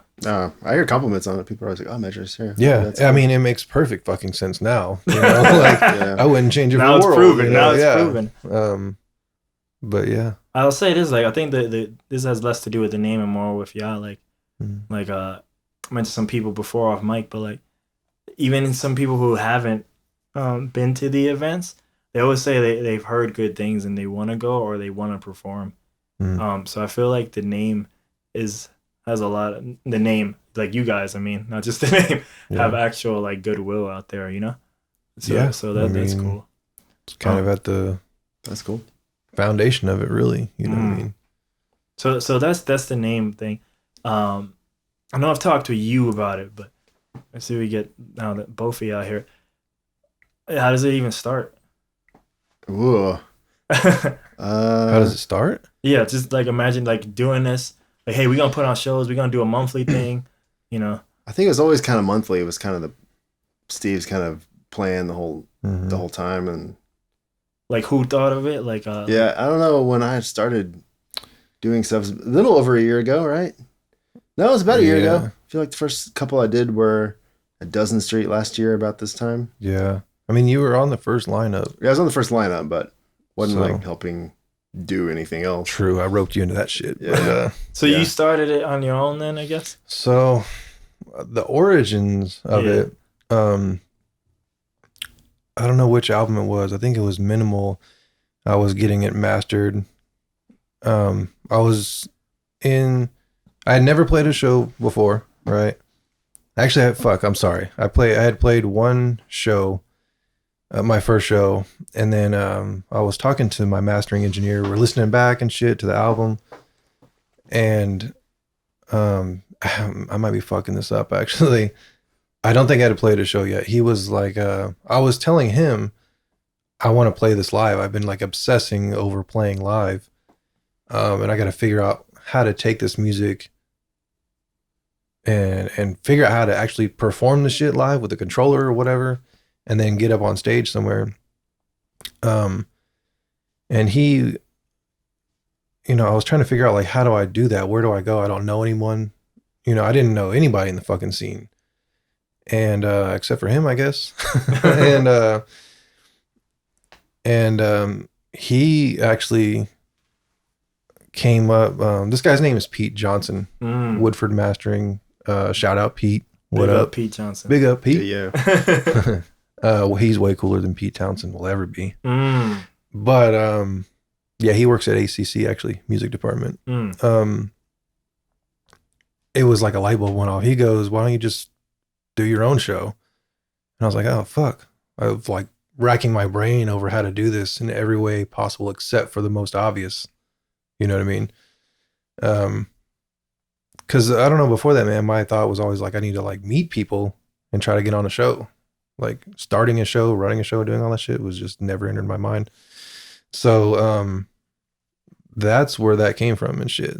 And then of course, from there I started thinking of names and stuff. But so he actually. So was it instant? You're like, I need to play a show. I'll just do my show, but then I also just like keep doing like a series of events. I think at first it was like, let me just do a show. Yeah. Shit, man, the whole monthly thing, it's like, it's weird how it all just started happening. Okay. I don't know, man, maybe when you first start something like that, and not that I'm not hyped about it by any means, but when you really are first starting something like that, you're excited about it, and you're like, oh shit, I want to do that again. You know what I mean? Let's try booking this place next month, and hit them up again, and it's kind of I don't know, man. It might be a personality flaw where it's like I just can't fucking quit now, sort of thing. There's a little bit of that. There's a little bit of that, but there's also I hope I'm not deviating too much from your question, but it kind of morphed into the way I was, at least personally, I was able to keep going was after that first show. I don't know. I mean, I got so much love from that, and like other people seemed to really enjoy it so much that fueled keeping it going. And it went from how do I get on stage to how do I help other people get on stage. And honestly, that mindset's been like a huge blessing in keeping it going, because it's like you just get like all the love from that shit, and you're like, I don't know. For me, it switched into like I really started just wanting to help other people get on stage more than myself, ironically, which is why it started, Right. Bake that so chicken. when do you rope him in then? Like, Oh man, I didn't rope him in, dude. No, I literally quoted you, all right? I roped his ass in. Jimmy was just like at every show, really. Okay, so we met at. I always got to take the shit like you want to answer to a question, and then I got to go. Okay, that's the whole point of this. 2 years before that shit, this happened. I mean, like, there was a point where I was like, should I ask an IS question? Man. No, but I was like, so, before Imaginary Stereo was even a thing, we met at a Feedback Alliance meeting. When they had the open meeting. It was just like an open meeting. Yeah. Oh, the meeting. Yeah. That one specifically was about their 5-year anniversary show. Ah, okay. I filmed most of that show. Yeah. So it's on YouTube. Yeah. I was soaked. That show was wet as fuck. Yeah. Anyway. I always make fun of Brainwave because he's, like I said, a day walker. And he put that show at 4:00. And I was like, I never pay for parking downtown. I gotta pay for parking because there's only free parking after 6. I was like, it's probably the only day they could get because it was Pride Fest that weekend. Maybe, but it just seemed like right? classic. No, I think you're right. Seemed like classic. There was something going on that day where I bet they couldn't get cheer ups at night. It was like maybe, man. But I just I just had that history of him being a day guy. But continue. Plus, I just like making fun of him. That's fucked up, man. Yeah. It's out of love. I only hate out of love. As long as that. No, actually, that show, he was like hosting that show. Yeah, it was the final one he does. Yeah. That's the final feedback. R.I.P.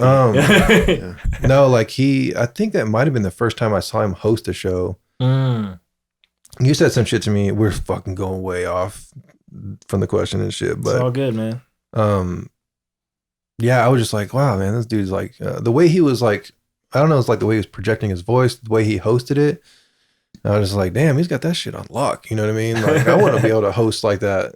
And just like, I don't know, it's not like, there's just like a confidence there. You know what I mean? He's been doing this shit forever. There should be a confidence there. But later on, like maybe like a year or some shit later, you said something when it came to me and Imaginary Stereo. We're like, yeah, you got to get that brainwave voice. And I was like, I know exactly what the fuck you're talking about. Dude. There is a brainwave voice. I haven't heard it in a while because I almost feel like maybe, man, I mean, I just don't notice it in nice night visuals. But yeah, he definitely talked on the mic a lot for that one. I'm like, I feel like he don't talk on the mic as much for the night visuals one. But maybe I'm wrong. But yeah, I do remember saying that. It's a thing, man. Yeah. So yeah, we met at that Feedback Alliance open meeting. It was my first time at a Feedback Alliance meeting. It was his first time at a Feedback Alliance meeting. And like we just sat across from each other and shit. And it was just like at some point it's naturally like, what's up? Like you make beats, dude, or whatever. That's the number one question to say at that spot. Yeah. I don't really remember much other than that, okay, when it came time to do the first show, he was one of the first people on my mind because he was like one of the few producers I actually knew. You know what I mean? It seems like this shit all happened within a span of like a couple of months, man. Yeah. So yeah, I mean, that's how he got on the first lineup. I hit him up. He was down. And like, I think bringing him in to Imaginary Stereo was, okay, so the dude, Pete, that helped me start it, and was helping me with the first couple of shows, like he helped me with, I don't remember, like 2 or 3 shows. And I think at some point, this is me just totally fucking assuming, but I think at some point Pete was like, oh, this motherfucker's going to keep going. Like, oh, he probably wanted to help you do your first show, but then you kept going. Yeah. I mean, I'm just guessing, but so there came a point where, and he's also constantly busy with stuff at ACC, in the music business department out there. There was that. Him and his wife were trying to have a kid. There's all these things that are like happening in his life, and then Imaginary Stereo, I'm sure, was not high priority. Yeah. Especially whatever that, I can't remember the name of that place, but Stinson's. And he knew a dude at Stinson's because I guess they did DJ stuff there back in the day or something like that. So there came a time where basically the conversation came up between Pete and myself, and I was already thinking at the time about bringing someone else in just to help because like physically moving that shit around was starting to kill me, you know. That's the real reason you guys like. Well, I can't carry all this shit by myself. You know what I'm saying? Man, that was a long way to be like. I just needed extra hands. Yeah, I just needed like an ox to put shit on their back, put the sub on your back, and carry it to my car. But I mean that is part of it. Don't get me wrong. That shit's a lot of fucking work. For sure. I recommend every artist out there put a show together just so you can experience that. But the thought was entering my mind to bring someone else in, and Pete, I think, was thinking the same thing, and both of us were thinking Jimmy because Jimmy was showing up to every show. Even if you weren't playing, I think you were showing up. You know, I mean, there might have been like one that he had missed. I might have missed one early on, which I'll never forgive him for. But so Pete and I had like a mutual separation with Imaginary Stereo. It wasn't like, you know, you're kicking someone out of a band or anything like that. It was totally like, dude, I don't want you to force yourself to do something you don't have time to do. You know what I mean? So he's the fallen OG. You gotta get him. Yeah, man. Gotta get him one time. Yeah. And he's I've actually, I mean, it's been a minute, but like a couple months, but we've talked about having him come on and like DJ in between sets and stuff like that. All right. And he did do some of that on some of the shows as well. It'll be like the some of the feedback ones when they would have D-Huck or Casey in between, you know? In between sets. It's much better than the silence we have now. Yeah. I'm maybe that won't happen this next time. We got to do something. We got to get our. I'm always torn on that though. Like, in the case of like the 5-year, damn, D-Huck played some really cool ass shit because he was playing feedback mixes. Right. And there's some mashups that I'm glad I record because I was like, there's like it's not Inflatable Robot, but it's I think it's the project they did together. But it has robot sound, so I was like, yo, that's a badass robot beat. And then they corrected me, but he put too short acapella on it and Blow the Whistle. That's what it was. And like, yeah, I could show you that. And it jams hard. And I'm glad I recorded it because I was like, yo, do you have that as a mix? He's like, nah, just do that live. And I was like, damn, son. I was like, he can't even jam that. Like, so he was doing some dope stuff. But that aside, I remember so when I used to play live, that Legend, you know, like I used to play live. Like I played a plush one, a feedback one at Plush. And that's one, did y'all ever hear of Dusty Groove Radio? All right. I feel like, no, I've heard that name. Yeah, DGR. So like, I can't remember any of it. Aside from Casey, I can't remember any of the other ones who did it. There was another DJ there who, I see his face right now. I don't remember his DJ name. But anyway, so they would have like DJs from that like play in between. And that's cool. And they're all cool. And we all cool with each other. But like, I just felt like if the whole point was to showcase like the artists, I'm like, the amount of time they were getting in between sets, like, cause it'd be one thing if they're spinning in between and it's only set up when they're ready to go, you go. But like they're getting enough time that like maybe the artist was getting like 20 minutes. And I'm like, dude, if you just cut off the DJ, like you can either fit one whole full artist in there or maybe just have them get something, you know?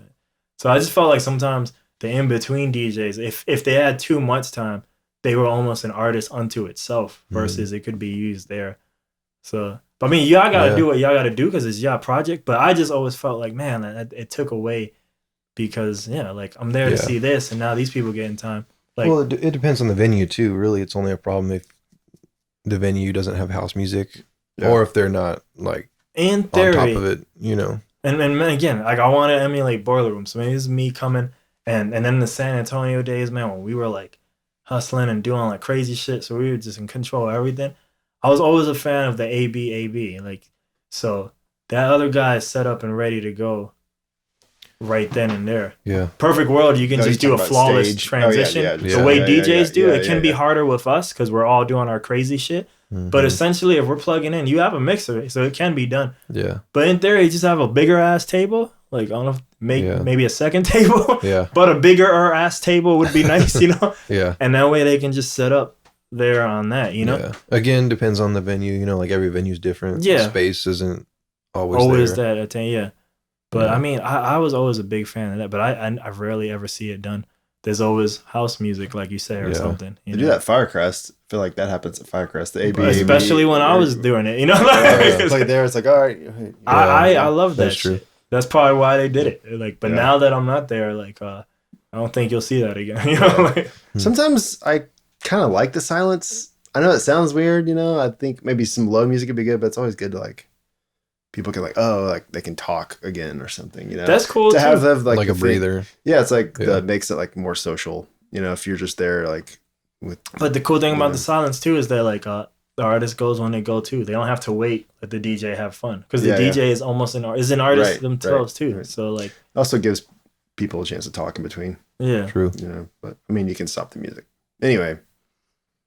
I don't know. Fucking silence. Yeah, for life. Hey man, it worked for John Cage, right? That's right. 442. Just play that track every time.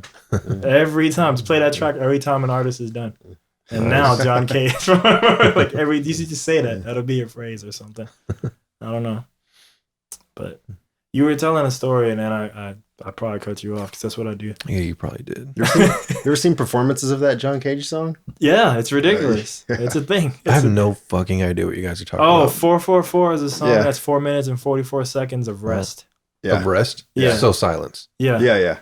There's I was using the musical notation, rest. Yeah, I've seen a couple where he'll like go to the piano, sit down, open it up. Because you're supposed to read the rest. You have to sit read there it. and count. Yeah. So in theory, when you're artsy as that, like every performance is different because everything is the performance. Yeah. So yes, the turning of the pages and breathing and it's like open up your awareness. Yeah. I'm about to switch my whole shit up. Yeah. If you think 432 is hard, wait till you hear the 444 tribute album, you know? Sit through that. One of my favorite artists. Is that on Spotify? Shit. I should type that. I'm very curious if that's... I don't do covers, but I might cover that now that I think of because covers are legally with a check mark of DistroKid. I might have to drop that every album. I do. Just another remix, or not remix, because remixes are legal. Another like cover number 100 of John Cage's 444. Yeah. That's interesting. I like that. I should just release 444 covers. That's what I'll do. A track a week. I don't even want to do a track. Just do a 444 cover every week for a year. You can just go where there's sound and do it and let the sound of whatever's happening around you. No. But I want it on Spotify. Yeah. I want it on Spotify. You can still do it on Spotify. Yeah, man. Yeah. Just take a recorder out, get some ambient sounds for 4 minutes. Oh, so it'd be seconds. live covers. Yeah. Ah, shit. That's some artsy shit. Yeah. And that's real, so they won't get mad. It isn't me just giving them silence. Yeah. You should be able to release one every day. Damn, that's be different up. Every single time. Yeah, every single time. This is making me. That's the beauty of that song. This is hard. I've never heard of it before that. Yeah, but at the same time, you've been living it your whole life. Damn, and we'll continue to do so. Damn, John Cage's Epitude. Boom. Anyway, some type of shit you was talking about. Where was in between DJs and stuff. Oh yeah. Brainwave. You're talking about did Pete. 5 years. Yeah, Pete dropping off. Oh yes. Me stepping up. Yeah. Whenever that like mutual split, whatever you want to call it, happened, I think the same fucking day and shit. Probably within the minute, you know. Like fuck. It was a tag. It was a wrestling tag. No, before that, I had a conversation with Jimmy about it because I think you were kind of in the loop with what was going on with that a little bit. I mean, that's the 1 month we didn't do a show. Oh, right. It might have been like November. Yeah. So like from the beginning, November 2018. From the first show, damn, if that's accurate, that's pretty fucking good. That's what it is. It's your Imaginary Stereo trivia. Since the beginning of Imaginary Stereo until now, there's only been 1 month that we've not done a show. And it was that month when that whole transition happened. The fallen month. Yeah. The dark time. It wasn't dark, no. But, you know, yeah. I mean, everything worked out and shit. And like, yeah, I don't know. Like, we had that conversation, which I don't remember what the fuck it was about, other than like, do you want to be in like the inner circle or whatever you want to call it with imaginary stereo? Illuminati like, help. Do you want to be in the inner circle? I'm gonna need a pint of blood and yeah. Kind of just kept the ball rolling really after that. I don't even really know what that was other than like just helping maintain the show at first, you know, like setting up gear, breaking stuff down. You really did just want hands. I don't know. Want is there? It's like fucking needed. Gotcha. To be honest, man. Anyone that does that shit solo, that can do a whole show solo, and you know, like run the whole. Yeah, man. Damn. More power to you. Yeah. And then I think from there, just kind of went to, sort of, I don't know, fucking sounds stupid, like handing over responsibilities and shit, but like, hey, do you want to like hit these venues up and like start booking venues? He might have even been like, is there anything I can help with? I don't remember, but the next phase, if you will, after that was like him taking over booking of venues. Yeah, I don't know. You got anything? Like, that sounds about right. Yeah. Cool. I feel like the Next first question. I feel like the first couple of months were like really hard. I was like just emailing a bunch. I don't know.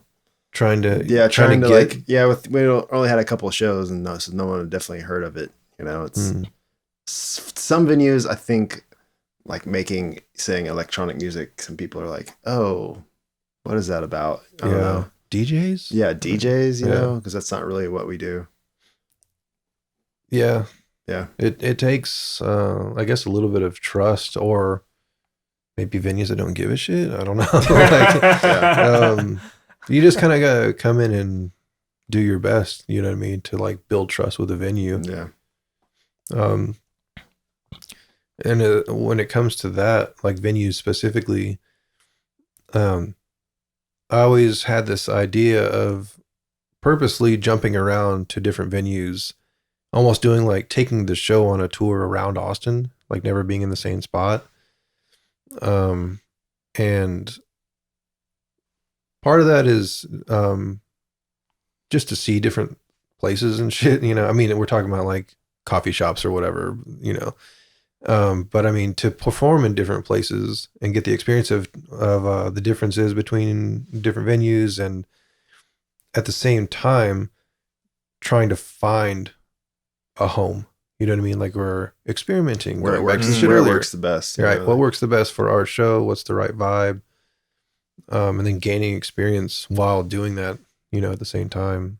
And now I feel like we know what that shit is, you know, and we're sort of honing in on more of what a home would be, you know. Not that we want to limit ourselves. That's like kind of another ongoing conversation, really. But I think there's I don't know what you would call it. There's something to being in a place steady, every month, consistency. Yeah. Thank you. Building that familiarity with like the community, and not just the producer community, but like the community around that venue. I don't know. I think there's definitely something to that we definitely were missing in the beginning. But it took that experimenting and that experience to figure that out, you know. That's kind of where we're at now.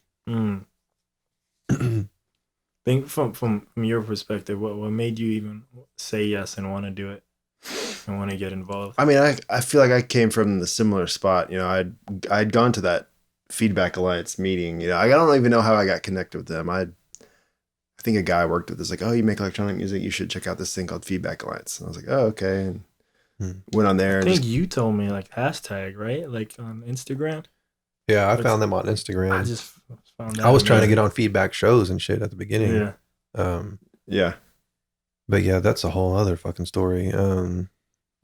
Yeah, that's the reason I'd gone to the meeting, is to like figure out how to play music. I feel like I just graduated college and I was like, oh, music had kind of been on the back burner. So now you get back into it. I was like, oh, I want to like get back out there and play music. I'd gotten better at producing. I was like, oh, I want to make this work. So I went to the meeting. And so that was kind of my whole thing. It's like, oh, I just want to get out, play music again. And so, he asked me to play the first one, which was fun. And I feel like it's easier to network and, build a network if you're already putting on shows. So, for sure. And, I like having the experience of, bringing someone new on stage is pretty cool. Like, it's hard for people, just from me, like trying to book shows by myself and not having much success and having to go to like, find Feedback Alliance, like having a platform or pedestal someone could go and play if they just put together some music, having it be really easy, like they can just send us a couple messages and send us a link to their music. And it's like, okay, yeah, come on and play, show up, just show up. Yeah. Or even having the, like the experience. They go to Imaginary Stereo, like, oh, okay, I understand how this works. Like, this guy just makes beats. Like, I can do that, It's like, I feel like the feeling of community, it's like, oh, I can do that too. It's like, I'm part of this. I can be part of this. I make beats as good as this, or whatever. Or I have just as much fun as that person does making their beats. Like, I want to share that. Yeah. I feel like that's why I still go, because I have my iffy feelings on going to shows these days and stuff, but I try to always go if I'm here or something to all of them, because I feel a sense of community, or just people I know from like the past and present when I used to do this way more active. I just like being around them. It's like I don't know if it was me or someone said it's like a family reunion or something every time. So I like that. I feel that. It's fun to see people like kind of grow and see their music kind of grow and bloom and change, seeing the same group of producers, It's pretty cool. Yeah, that is cool. Even I like it. Yeah, like I would say for the most part, even if you have like the same artist on, you're not hearing the same set, you know what I mean? Like, you get to see these people even over just a year and shit. And you see people's like sets morph. Yeah. Shit getting better. You know what I mean? That's a cool thing to witness too. I've known Tomas for 10 years, and I think I made a joke to him, like a few days ago. I was at his place, and he still has some sets. Oh, okay, because me, him, and another buddy, we used to make some type of music called, like, it was never anything serious, but I think he called it like Flat Living.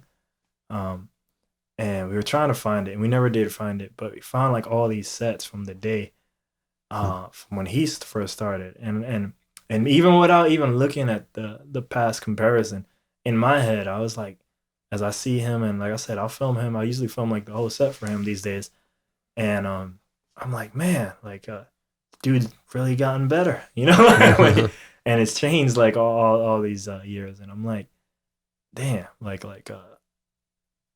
yeah, when you see it, I'm like, this is pretty sick, Yeah. I'm like, man. Then sometimes I'm like sad, like, man, if only I stuck with one thing, I could have been good too. Jack of all trades. Yeah. It's a blessing and a curse, man. The gift and the curse, Yeah. But that is kind of what I liked about bouncing around, like you're saying, how you can connect with this community of where the venue is, and bouncing around is like you can connect with different communities. Yeah. But I don't know. It's hard to. I feel like that might having be one place to fall where people can expect to see it means something too. Yeah, there's benefits to both. If we were doing like a show every week or some shit, then maybe bouncing from, venue. That a goal, maybe a weekly? Fuck no. Then real quick with the no. Not unless there's a lot more money, dude. Yeah, yeah. If we dropped all, if we just made it a lot shittier, you know what I'm saying? If there was no photos, no photo editing, no video editing, none of that shit. What else would it take to do that? You're like, if it I mean, that's a big chunk of it. Like the time that it takes for every single show, man, it's a lot. Like, there's still work going on about a week after the show ends. You know what I mean? From because of that the show. post-production you just said, right? Yeah. Yeah. So already, like, best case scenario, you're talking every 2 weeks. And then it's like, well, there goes my fucking sanity. You know? So Yeah. I think if... and maybe StatX too, right?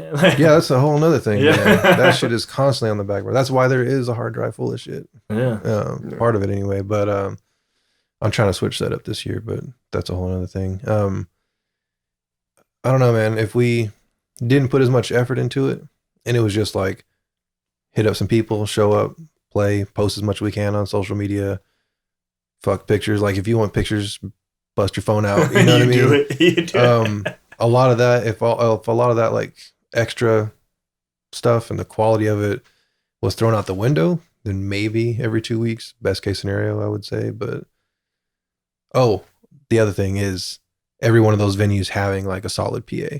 We're gonna have to bring shit. Just show up, box of cables. You know what I mean? Right. And whatever you're getting on stage with.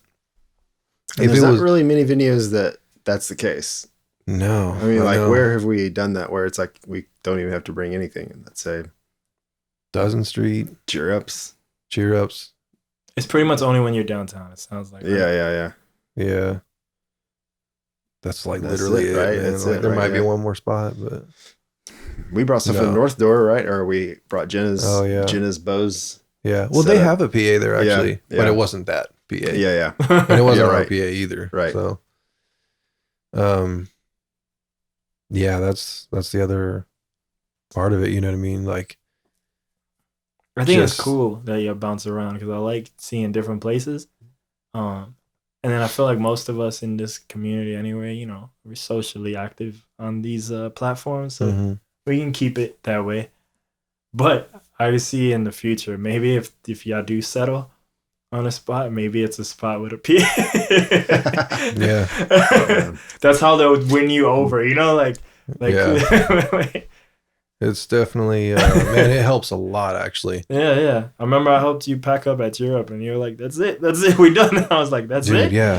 That was one of the nicest ones. That's actually another part of that equation is having a sound guy on top of that. You know what I mean? So you might go to a place that's got a PA, but you're the sound guy. Yeah, you know what I mean? They had a stage manager too. I mean, you go to a place that's got a PA, a sound guy, stage manager. That was crazy. Yeah. I'm like, shit, and I got front row parking. Yeah. So I'm down to play there again. You know? I bet it'll happen again. Yeah. Do you have I don't even know if y'all can say this. Do you have South by plans? Like anything special or just define special? Yeah. No, like I mean something we've been hit up by a place. Oh shit! So will you do something during South by or just something during March? I guess is what I'm trying. It'll be during. This place wants to do like 2 shows during South by. Damn, so back to back IS.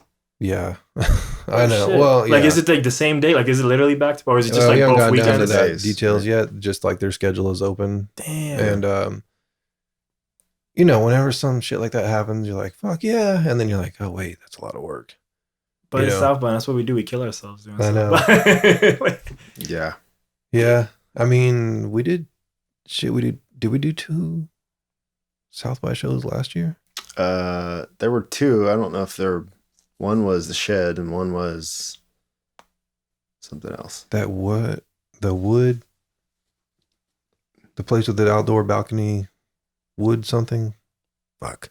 Oh, really?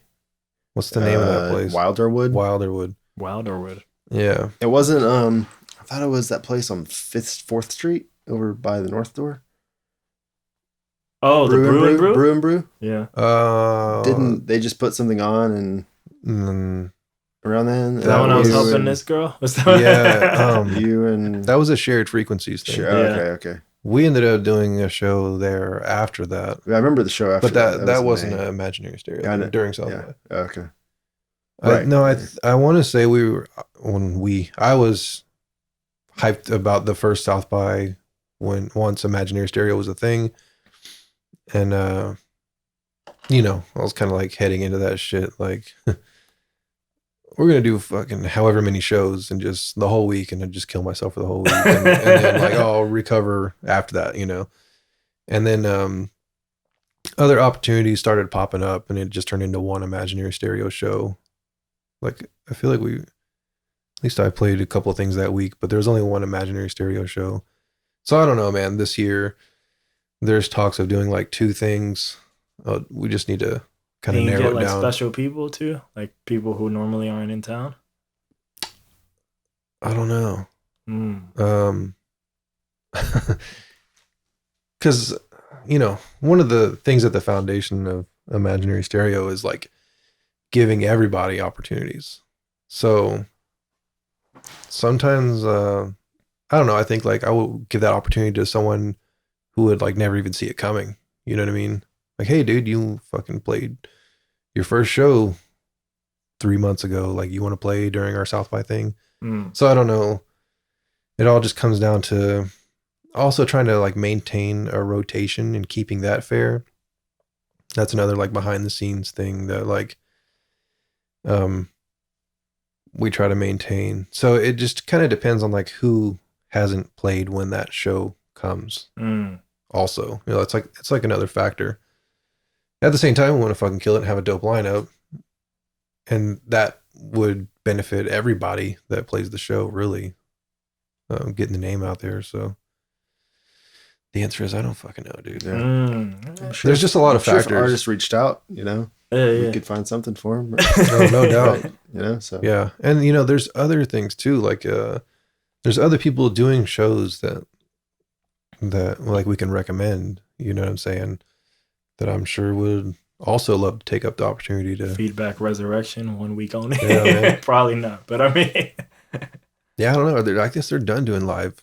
I think for now, unless someone else decides to carry the flag, like I think right now you're just gonna get the I don't even call these, I guess, monthly releases or whatever releases on Spotify. Yeah, like compilations or and to some degree, maybe that's the most important part right now. But I mean, they're by doing that, they're covering an area that isn't being covered. You know what I'm saying? Like when I heard about that, I was like, that's fucking dope. Yeah. Yeah. But they should do a South by show if they want to. We should look into like how to do that. You just that's easy. Just anything else. Pay the application fee and apply. Yeah, I was like, that part's easy. Yeah. But I know you can do that as an individual artist. Oh, you mean as a collective or whatever the fuck? I don't know. I guess it's the same process. Yeah, probably just be filling it out and try to maybe over explain what it is, maybe because it might be. I'm sure it's fine. Just apply. I think the free stuff at South by you get more potential people. I was just gonna say everyone that I've talked to that's played official showcases are like, there's like there were like 4 people there, and all the so I was at his last stuff showcase. I played, and there's a bunch. Yeah, might have been 2 South bys ago, but I think he got it right, but then they made it like a feedback one, I think. Yeah, but regardless of the fact, that one was free anyway. So not all showcases are mandated. Gotcha. This was at Plus, so not all showcases are mandated that must charge money or something. Right. That's usually like the venue and depending who it was being booked. Because I think that night, the only famous person was like Homeboy Sandman, and then that was it. So yeah, that one was free. I remember just walking in and out of it, and I feel like I tried to walk in again, and they gave me trouble for having like a bag because of the camera or some bullshit. Yeah, anyone may bring the camera in. Sir? Yeah, exactly. It was weird, even though I brought it in 40 times. It's different this time. Look, man, all I say is everybody just play Swan Dive so I can get in free. Because, but no one ever does. Only people, he used to book Swan Dive too. He liked that. Ben? Yeah. I can give you their email if you care to try. I've reached out to them, whatever they have online, but it's probably the same one on Facebook. He whatever reads it. So Instagram the guy Sean too. who books it, he reads it. I just been lazy. I have him on cue to come on here too, but he I don't know what goes on to his mind. I laugh because remember when I wanted to do the birthday show, I walk by him right, and I'm always asking Magnus, yo man, like what's good with Sean? Like when are you gonna talk to me about it? I walk by him, he's like, yo, you sent me the email about the show, right? And I'm like, Yeah, I did. Yeah. No, that's it. That's all he had to say about that. And I'm like, no response. So he reads all these things, is what I'm trying to say. Yeah. After that, I don't know what he does. Yeah. Like, but they're going somewhere as well. So Right. it's being touched. It's just okay. I don't know what else to tell you about that. Yeah. So I'm sure they got a lot of people hitting them up too. I'm sure That's probably what it is. Yeah. So, and we haven't done anything. Well, I guess except for Charlie's and North Door, but I don't know how. I'll look at that spot too, and I'll say this honestly, like, I just think that venue and DIY scene is rough for all of us everywhere, right? But I feel like that venue in particular just historically just does bad with electronic artists. I wouldn't be surprised if he's just skeptical too of that. Swan Dive? Yeah. I've just seen it just be terrible all the damn time. Like as of late, in the recent year, I'm like, man, it's electronic artists. Like I feel like it's just me. And I was probably there to just see the Magnus. And I wasn't even there for the artists, That's like few electronic shows I've been to there. It's been a tough spot. So I wouldn't be surprised they might want to just calm that down a little bit, Because it's been really, I know we've all played for like dead rooms, but I've seen some dead rooms for the electronic artists there lately, yeah. It happens. Yeah. Yeah, like it sounds weird, but it doesn't sound weird. It's Texas. A place with parking. What do you mean? Like a place where it's easy to park. Oh yeah, it's dude. Like, yeah. It makes a difference, I feel like. For sure. Like versus having to go down. Like you were talking about like having to fuck that. I'm not gonna pay for parking. 4 o'clock, what? It's a whole other thing that you have to factor in. Yeah. But I'm gonna show up. I'm gonna just be mad pissed. Like and I'm gonna always make fun of it. Not everyone's just gonna do that. They're gonna be like, it's where? When? Yeah. I ain't going downtown. Yeah. They're just not gonna go. Yeah. Compared to a place that has, open, available, free parking. Damn. Like I never thought of that because I guess going in that downtown, I'm like, well, anything you want to do there. Like I mean, you do probably have more foot traffic as well. I mean, there's both sides to every coin or whatever. But yeah. I mean, I prefer free parking. Easy free parking, personally. For sure. But the other thing, if you could ever get a Swan Dive, like because it's connected to Barbarella, so you get the accidental foot traffic, money. like of people who want to cut in one line to go to the other, right? So if you ever get there, there's that. But cool. Any IS stuff I ain't hit up? Next show, January 10th. This podcast can be out by then. Yeah. I'm not as delayed as I used to be. Okay. Probably be out some point next week. So cool. That's cool. January 15th is.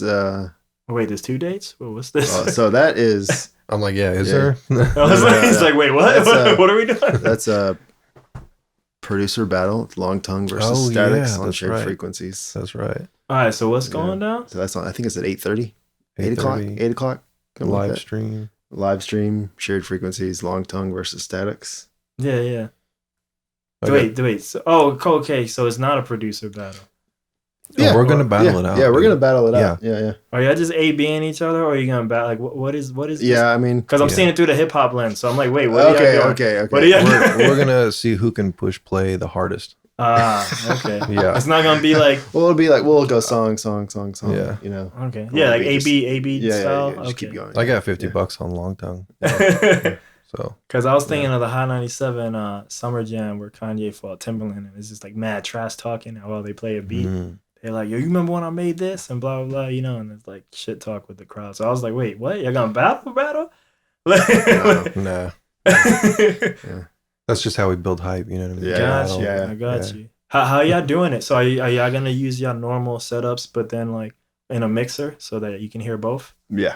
I'm guessing. Yeah. We haven't figured out all that out yet. But I'm guessing that's how it's a countdown. Yeah. All right. Yeah. Is that live that someone could attend or no? I don't know yet. Actually, we haven't picked a venue. I thought we could do it at my house, have good internet, but I think the thing is you got to have like high-speed internet to stream. See, I didn't even know. And I don't know. Yeah. I thought about reaching out to venues. For some reason, I always thought they had a place, but I guess not. They just do it wherever. He said you could go wherever. He said we do it at your studio or. I know for a minute there they had haven't talked to her in a while, but for a minute there, they had a spot, but I guess not from what you're telling me. Yeah, I don't. Yeah. Oh, well, let me know where it's at. I'll be there. All right, cool. You can always get the coffee spot if you want a venue. The coffee spot. What is it? Brew and Brew. Because they have Brew and good Brew? internet. They have Oh, good yeah. internet. Yeah.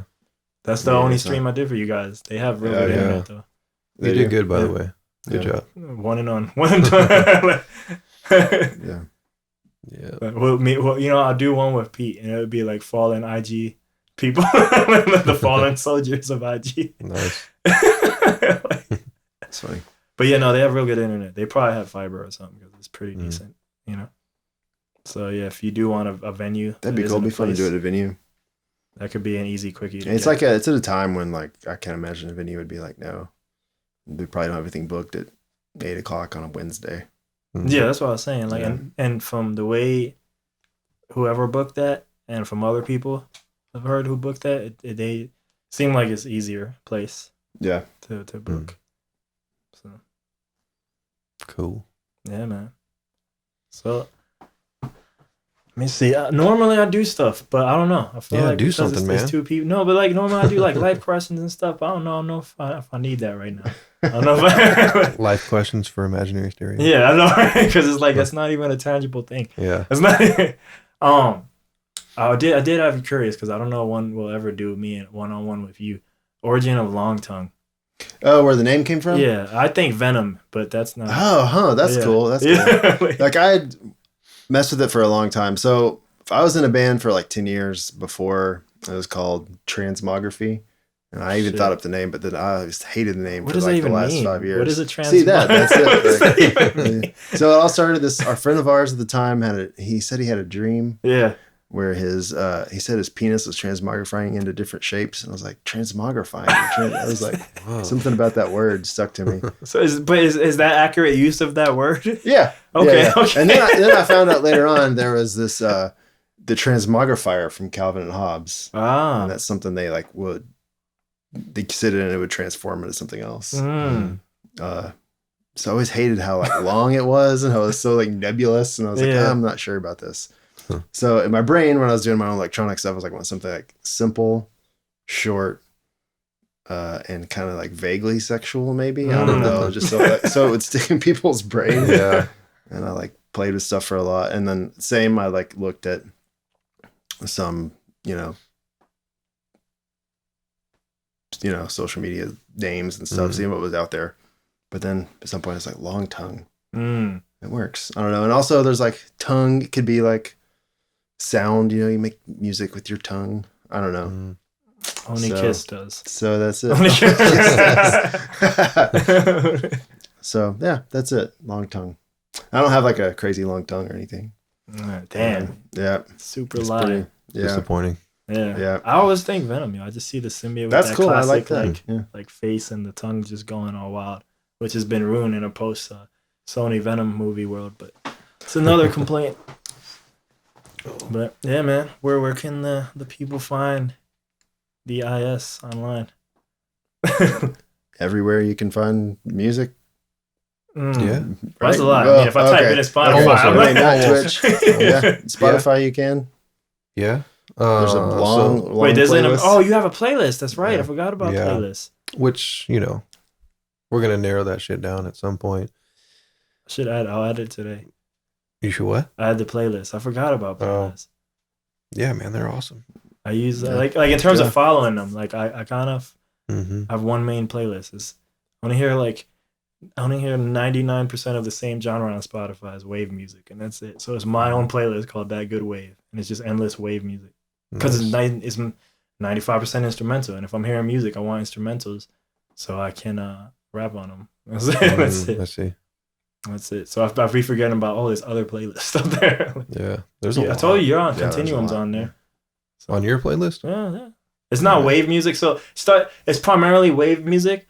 But I was like, as long as it's instrumental, that I can rap on it, So cool, so it's mostly. So I was like, look, I'm not making more than one playlist. I just want just the one things to rap. That's awesome. Yeah. Glad I made the cut. There you go. ImaginaryStereo.com. Oh, there's a website now? There's been a website. Yeah. Dude. It's just redirecting to a shitty Tumblr page. which is just regurgitating Instagram posts. Okay. And in the current steps, internet man. world, you know, like Baby steps. Eventually, you know, I hope that it's populated. Like I got ideas for that shit, but baby steps. But yes, imaginarystereo.com. Yeah, I didn't know that. All your major social media networks, Facebook, Instagram, Twitter. Fucking yeah, Twitch, YouTube. Yeah. We got all that locked down. Although there's not really a lot up there. Mainly Instagram right now. I'm not gonna ask the life questions, but I was like, in my head, I was like, if they can be applied to an entity. Okay. So like what is like, I guess I know this, but I guess future goals like for IS, you know, like long term, not even like this year, like long term. I'd like for it to still be happening, you know. I guess Like 5 years out, you know? Existing. I'd like to still be out, you know. Yeah, man. I think there's someone. I bet there's a producer that we attract that goes on to do something really great. And I think it's just a matter of time to wait for that to happen. That'd be pretty cool to see that happen. Man. To like foster someone's like the Tupac to inspire the one that goes on to do it, you know? Like, yeah, man. Like an actual like legit stepping stone for somebody. Which is hopefully what people are trying to do on some level. You know, some people at least. What else you got? Long term. Let's see. Long term. Long tongue. No. All your albums should just be long something. Yeah. So I'll tell you this funny story about that. Do it. I was having anxiety. We're going to this crazy, but I was like freaking out. I thought there was something wrong with my heart. So I go to the emergency room. I'm really opening up here. Anyway, so I'm like, okay, I don't know what's going on with me. And so like they give me an x-ray and the guy comes back and he's like, man, I don't know. I think you're probably fine. And he's like, yeah, your heart looks good.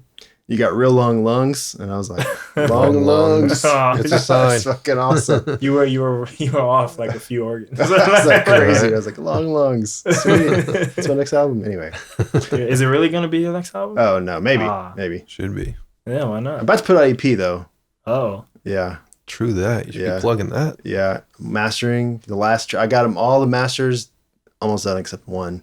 You haven't heard the new masters. Hadn't had the new cuts. Do you have that's gonna happen. Do you have a date for that one? It's gonna be sometime January. Don't know the date yet. Yeah, January. Nice. Soon, maybe February. Let's go. Soon though. It'll be here before you know it. Dude. It'll be here before I know it. Yeah. Just want to get to the holiday and then I can really dig into some stuff. Now that the masters are almost done, so. Hell yeah. IS, imaginary, long term. I don't know. I'd like to see more people come out. Do you think you always want to keep? I like to be able to pay people a lot more money too. Do you think you always want to keep it as a stepping stone, or like maybe it builds a big enough following? Maybe also have like a headliner-ish type person. Yeah, we've talked about all that shit. But it is very much like baby steps sort of thing, so we don't, go too far too fast. Don't burn out. Just keep surviving, grow. Yeah. Yes, that. Man, yeah, you said a couple things that I'm just like totally paying people consistently, like being able to do that. And obviously growing the audience that comes to the shows. I mean, that's just part of what we want to do, which would help with being able to pay artists consistently. That's like a whole nother struggle of the show itself too. Yeah, I don't know how deep down the fucking rabbit hole you want to go, but go as deep as you need to, dude. I mean, we're trying to get to a point where we are like paying artists, being able to pay artists and pay Imaginary Stereo. Like we don't really even talk about paying ourselves, you know what I mean? But from the beginning until now, we're like slowly getting to a place where were able to do that, because in the beginning it was paying artists and like losing money and shit, which is like kind of a terrible business model in order to keep going, you know, or making $80 at a show in the beginning, you know what I mean? And then paying $70 to rent a PA, walking away with $10, 6 people on the lineup. Yeah. Fuck, you know, this was rad, you know, trying to get away from that, just to keep it like sustainable. And not even really, honestly, in the sense of like making money from it, but like breaking even, being able to pay artists and like breaking even.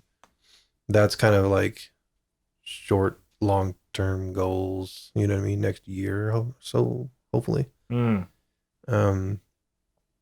and just continue growing it, you know what I mean?